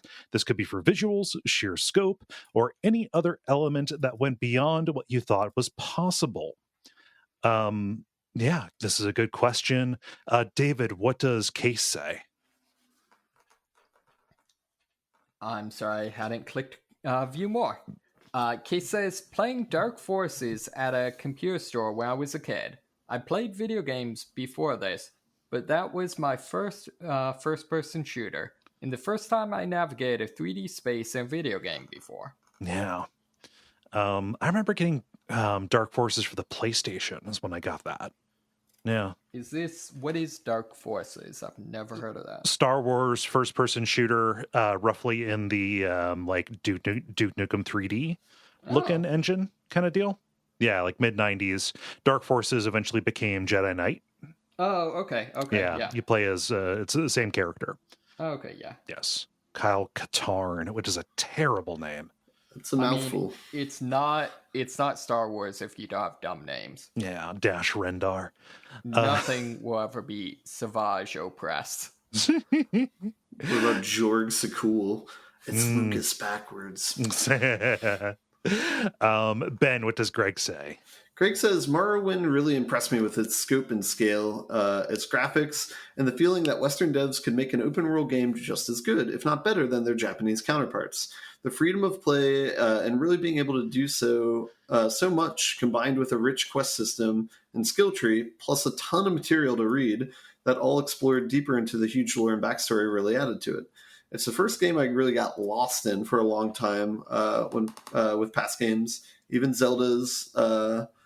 the lost feeling went away after a week or two. Yeah, Morrowind is a very special game. I remember adoring it, mostly because I felt like I was playing a single-player MMO. Yeah. Ollie says, Metal Gear Solid in 1998. I thought everything about it was a massive jump forward for gaming. The art style, the voice acting, people laugh at it now, but in 98 it was pretty much a revelation. The script... and the incredible soundtrack felt like a move to movie quality gaming in a way that we hadn't seen before, all the way down to the incredibly stylish menus. It just felt like a brand new era of gaming was beginning. It's hard to, total endorsement of that. It's hard to quantify exactly how special that felt at the time, especially given that like Metal Gear has kind of always been around since then and has kind of become a little bit of a parody of itself. But like at the time, the games had cinematics, but it was, I would say one of the first in a direction of like truly cinematic games outside of like FMV games or, things like that. So I'm curious, what were the menus? Oh, I mean, just in terms of like, I about said like feels very like computerized, but it feels like analog computerized. Okay. It's more about the sound design than the visual design, actually. But it's a very distinct aesthetic. Yeah. Let's see, David, what does Callum say? Callum says Grand Theft Auto 3, at the time of its release, having this big 3D city to just go do stuff in was unreal, especially because my friends group had been fans of the first 2D games in the series. Yeah, that was a big one. And this is one of those times where it really does feel it. You feel that a lot of our listeners, or at least the ones who participate, are all roughly around the same age that we are, because Dark Forces, Morrowind, Metal Gear Solid, and Grand Theft Auto 3 are all like, I remember my first brush with these. Yeah, all that formative ages, teenage years. Yeah. See, I remember Grand Theft Auto just as that was the primary moral panic of my childhood. Like, I was a little bit after Satanic Panic. So, and likewise after, like, Doom being the game that's corrupting the youth. Yeah. There was some, like, heat around Mortal Kombat, I remember, from being young. To the point where, like, people thought it was weird that, like, my dad would take us to go play the arcade machine at the front of the Hills department store, Yeah.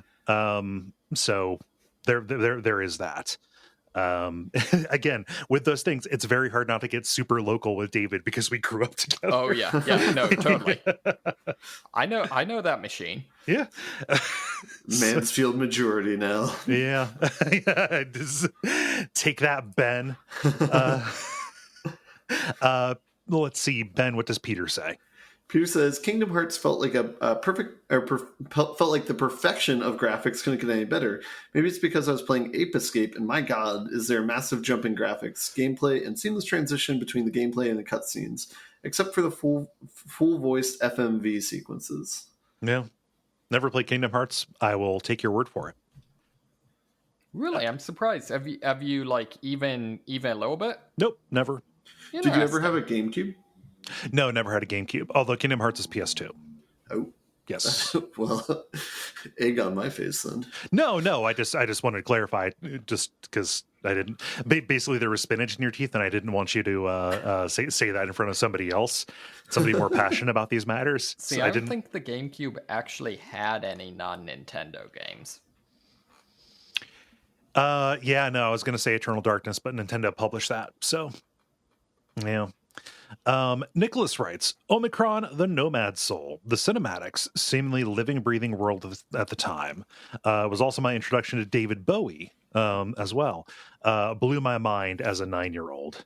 And that's a goofy game. That was the game that David Cage and Quantic Dream made just prior to Indigo Prophecy / Fahrenheit. So he's actually made a good game at some point? People highly regard Omicron the Nomad Soul. It is hard to go back to. Is one of those things. I feel like a lot of Quantic Dream games are hard to go back to because they lean so heavily on the graphics. I'm seriously batting around doing Heavy Rain for Hexcrank. I mean, by definition, if they're hard to go to the first time, they're also hard to go back to. Yeah. You're describing Beyond Two Souls now. Yes. David, what does Thrensa say? Thrensa says, the opening cutscene for Final Fantasy... I'm sorry, I will explain why I'm laughing afterwards. The opening cutscene for Final Fantasy VII, seeing that in a video game, blew my kid mind. I'm laughing because I think we've mentioned it before, but I played it on the Final Fantasy VII on the PC. So you had a bug where it's upside down cinematics? Yep.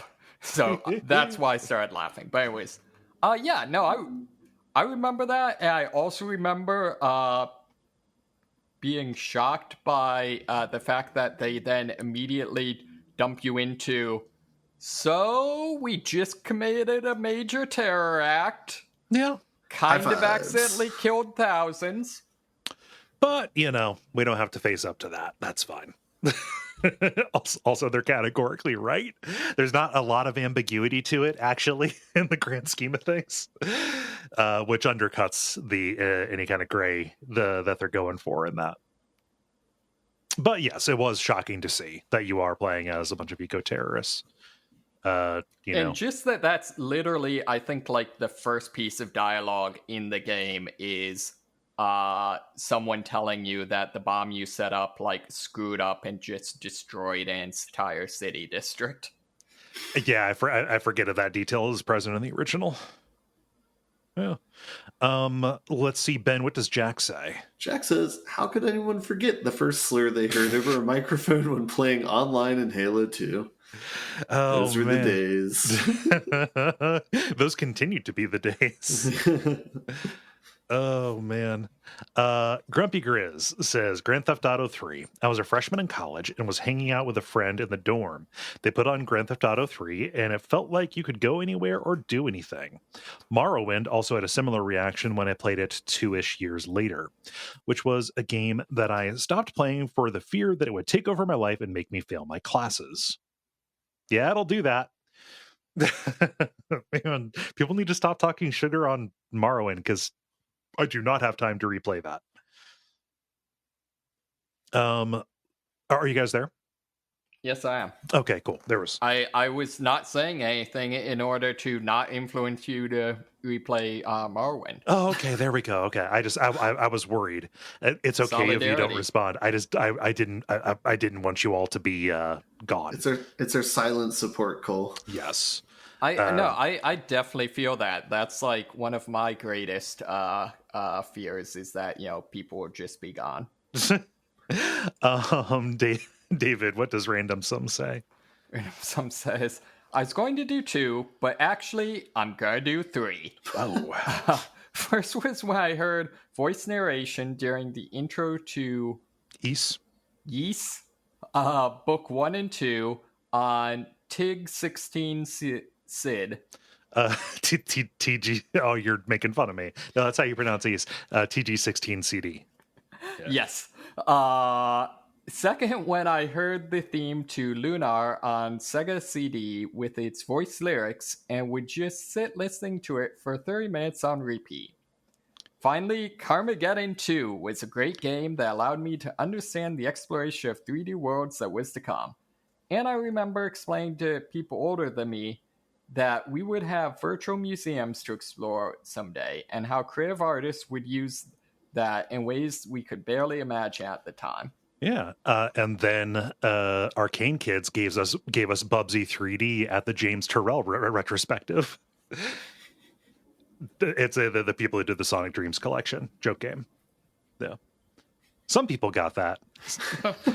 Sorry, that time I wasn't commenting because I have no idea what you're talking about. I'm silently supporting you again, Cole. Ben, what does Manioff say? Manioff says, when they released a Killzone and Uncharted game, among others, on the PS Vita and marketed them to be as big as the console releases, they were about 65% of the way there. I felt like handheld gaming would take everything by storm, but that really didn't happen the same, even with the Switch and the Steam Deck. Yeah. I feel like we're in a weird world where, like, mobile or like handheld gaming is ironically more advanced than it's ever been and also no longer exists. Yeah, everything is converging toward, get you a man who can do both kind of deal. Yep. Yeah, which is fine. I'm down for that. My answer is going to be super goofy, and it's one that I brought up before. I think we still have one more. Oh, we do have one more. Wait, I need to reload. To be fair, it is an answer we've already said, so I guess we could skip David. But yeah, David says, I replayed the Final Fantasy VII demo multiple times while waiting for the actual game to come out. I thought the graphics could never get better, which I was wrong. That was nothing compared to when Barrett turned to Cloud or Tifa and said, "God damn it," for the first time. Yeah, Barrett's swearing and having little computer people who would swear. It was transgressive and did make it feel adult, in a way that is superficial but also meaningful. Mm-hmm. Yeah. Okay, my answer, it's something that I have talked about many times before, but in the original Splinter Cell, there in like one of the first couple of levels, there is a point where you are walking in and out of like a walk-in freezer, and you know how walk-in freezers have those plastic flaps. Yep. That are there to keep the cold air in, but still let you walk in and out without having to open up a door. Well, this game had those, and it modeled them in real time, so they were physics objects. And I just spent, I don't know, several minutes And it's hard to tell. I lost track of time just walking back and forth between them, because you have to remember, like, up to that point, I think like physics modeling, I had only prior to that point seen it done like as the entire point of like Jurassic Park Trespasser, but it was done very poorly and it got in the way of everything there. But to see that kind of effect, responsive, physics kind of things, not like a pre-programmed animation, but like the actual world bending around your character literally. And also put so nonchalantly, it's not like the focus or anything. Yeah. I was just like, hey, here's an extraneous detail that we can afford to throw in to make this world feel a little bit more real. That's a big point. That's what I was working toward, Ben. That was one of them for me. And in terms of like, the premise of like, this is the future, it was very funny that there was definitely an era where that was a flex that was in a bunch of random games. Yes. Yeah. There were definitely like, I don't know, maybe the first time I saw like Super Mario RPG, and it was like, hey, this is a game that looks and feels 3D, even though it was a pretty obvious trick. Yeah. That was weird just for like how much better the graphics were than everything else on the system. Mm-hmm. They were just doing the Donkey Kong Country trick, but it, was impressive. Also, Trespasser, definitely the high point for a health bar system in video games. I am sad that I have had dinos biting me, but I can take some solace in looking down at just some miraculous cleavage. Yeah, no, for people who are aware, Trespasser, you play as a lady, and your health was indicated, because they didn't want to have any interface up, your health was indicated by how filled in the heart tattoo on her boob was. So you could look down, and it was impressive to have the character's body modeled at the time, just because every first-person shooter, you were just hands holding a gun attached to nothing. But also it was very clearly fan service kind of thing. Like, hey, here's some cleavage. Not to be too kids these days, but I don't think people can comprehend that Tomb Raider was like a horny game for its time and place. Yes. Yeah. The nude code rumors abounded. David, how about you? Besides Trespasser. Man. I think one of them for me, I don't know in terms of like being something that like, oh, this is the future, but in terms of a game that really felt a lot more advanced than other games of its era was Perfect Dark. Okay. I think partially because of how blatantly it was a game made for people who liked GoldenEye. Yeah. But then had significantly more, I guess, kind of like some pseudo Deus Ex style kind of elements, and the ability to just screw with the AI on the multiplayer bots, or even having multiplayer bots. Yeah. Mm-hmm. Yeah, that's good. Yeah, I can see that. Yeah. Unfortunately, the frame rate, not so much. Yeah, no. I got like 3 answers. So I was going to shout out Myst for being like a huge one, and like, oh, I didn't know computers could do that or be this good. Mm-hmm. And having like a compelling narrative at the same time embedded in the game, I thought was both like pretty high watermarks. Preaching the choir here. And then 2 like personal things for me is like seeing Mario 64 for the first time at like the Toys R Us. That was like my first like 3D game experience, and so I was just like blown away by that. I very specifically, like, even before the game was released, had one of my parents drive me out to the Blockbuster where they had the demo for Mario 64 set up. Yeah. And then the other one was Halo 1 was my first interaction with 2 thumbstick controls like that, and that like blew me away. As like, yeah, this is so intuitive. Like, I don't know why we didn't do this before.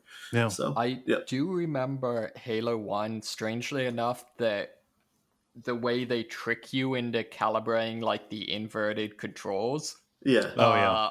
For some reason was super impressive to me. Yes. Just look up, and then it checked your input for what you did instinctively. Yeah. All good answers. I would say even before oh man, this goes way back, but even before Super Mario 64, I had a similar experience with going and playing a demo at Walmart of Star Fox, which was the first polygonal 3D game that I had seen. And it was so exciting. Yeah. Man, a lot of good memories here. Games are good, actually. It is a wild thing to have lived through, to witness that advancement. Yeah. I think the weirdest thing for me is realizing how bad camera controls were on 3D games like the first time around. Oh yeah.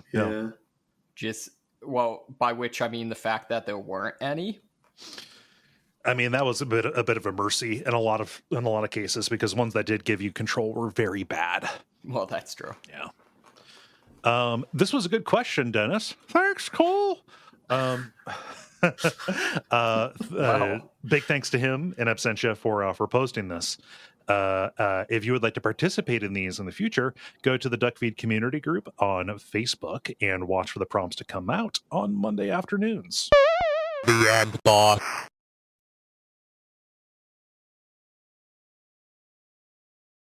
Now it is time for the end, boss, where we talk about things that are happening in the world of video games and, dang it, how we feel about them. Let's see who should go first. I should have pulled up the Backstage channel.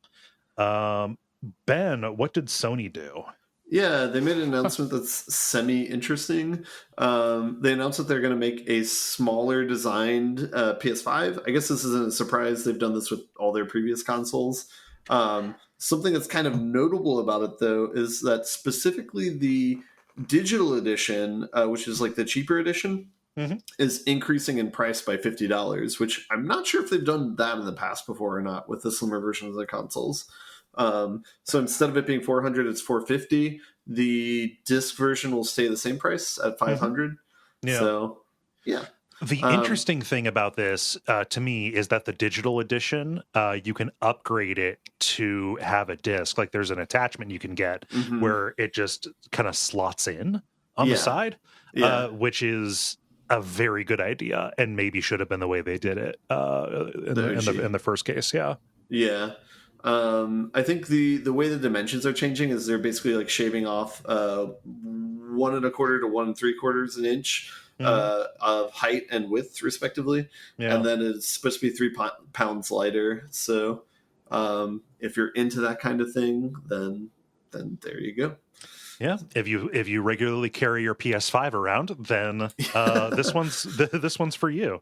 How else are you going to flex on the gamers outside on the sidewalk? You know. That's like the modern equivalent of like carrying around your boombox, right? I just hold it up over my head like and say anything. Yeah. Let's see. I've got one that is industry stuff too. Somebody should contact the National Labor Relations Board, because Activision-Blizzard has committed a crime against the people who they are coercively employing. Activision-Blizzard had like an all hands, like, hey, everybody come in, almost like a pep rally kind of meeting, talking about the future of the company, especially with the pending closure of the Microsoft acquisition. And to do this, who did they get to MC but everybody's favorite, least irritating person, James Corden. Who is this? James Corden is the guy.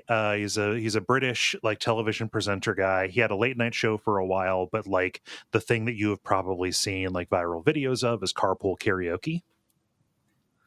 Huh. He's just apparently an asshole behind the scenes. If it wasn't evident by his on-screen persona. Yeah, anybody whose entire thing is making a point to have you understand just how nice and relatable they are. Nightmare. Yeah, that's a red flag. To which I need to assure everybody, I don't care if you live or die. Finally, you're saying it on air. No. But getting James Corden there to talk about the potential. God, this quote from the article here on Destructoid. He talks about the potential for AI and VR, as well as Elon Musk's Neuralink. How people Science demand heaps of dead monkeys. more for my infernal engine. We must be hip deep in simian blood. Yeah. And like a weird little thing, this has led most of the headlines about this, but they're teasing a return of Guitar Hero, which I'd be interested in if it was not like Guitar Hero Live, which was a huge misstep for the property. But yeah, mostly I just wanted to rag on just to inflicting James Corden on people. We could make that a weekly segment if we wanted to. I think I'd there's rather enough not. there. Yeah, I just thought that was maybe we could get him to guest, on this show. Just saying. Let's see here. David, what is going on in the wide world of awakening people's latent fetishes?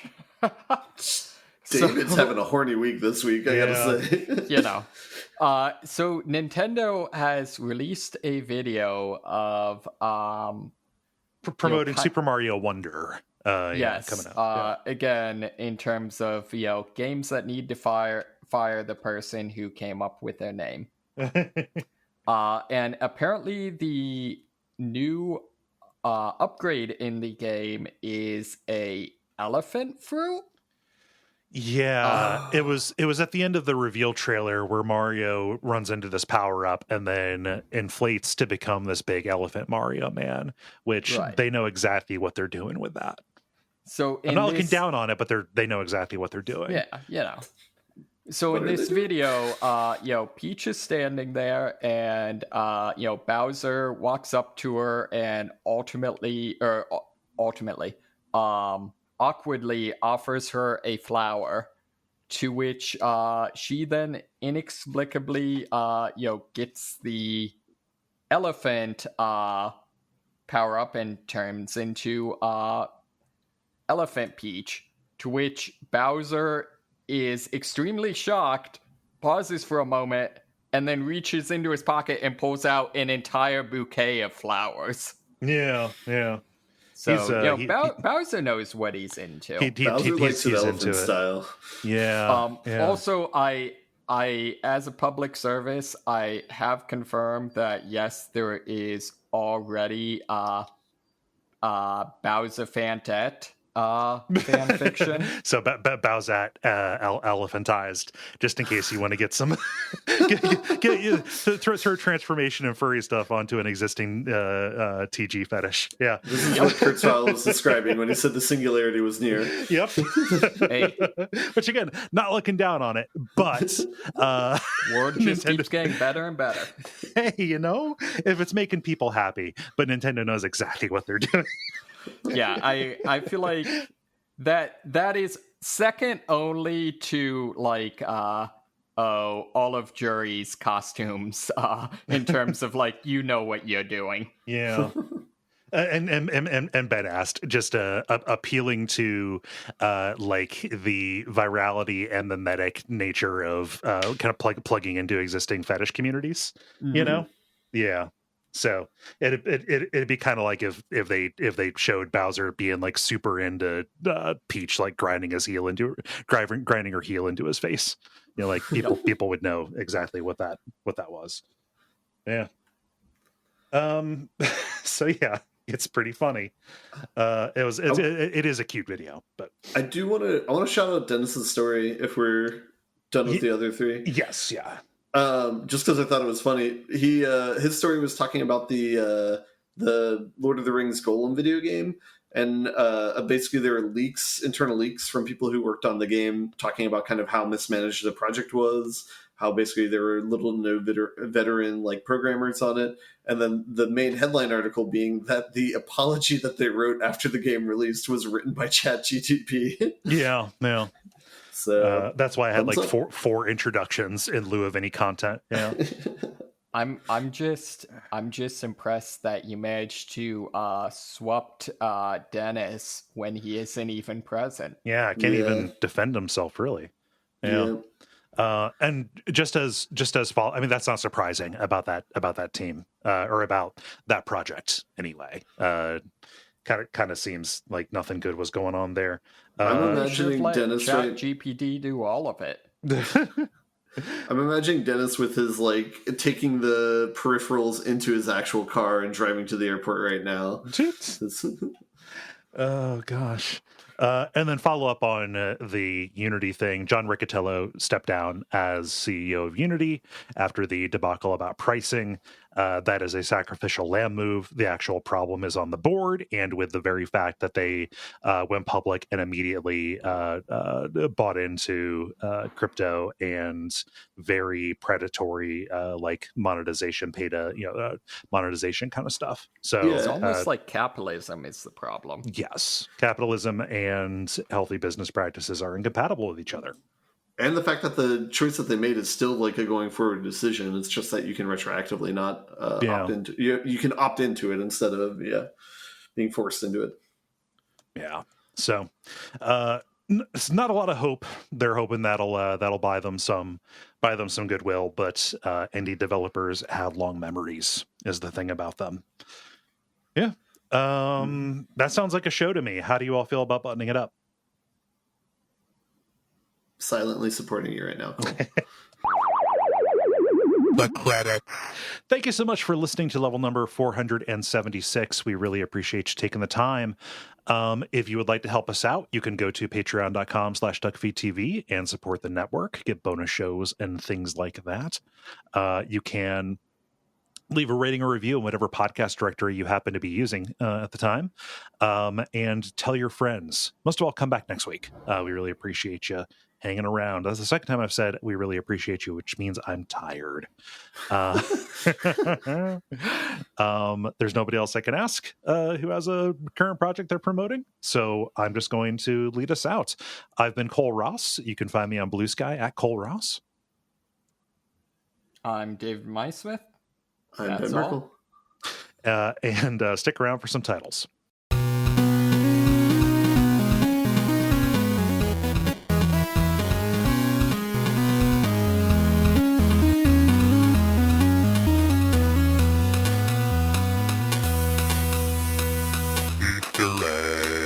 All right, Dennis put his in the chat. Two. One was Shark Tank. And the other was mash that recursion button. Man, that's just like my life. Yeah. Okay. I only had one. It was silently supporting you. I like that. I also only had one. I just had Metasol, but I'm not thrilled with it. Meta what? Metasol, which is watching all the Saw movies as being a form of torture. Oh, yes. Metasaw. Gotcha. And then I have Chess is Unbalanced. I cannot support that title. Yeah, I like silently supporting you. That's a good one. Cool. Okay, that's kind of adorable. Someone made a Bowsette Animal Crossing costume or whatever, and that's actually kind of cute. All right. Well, it sounds like it is decided.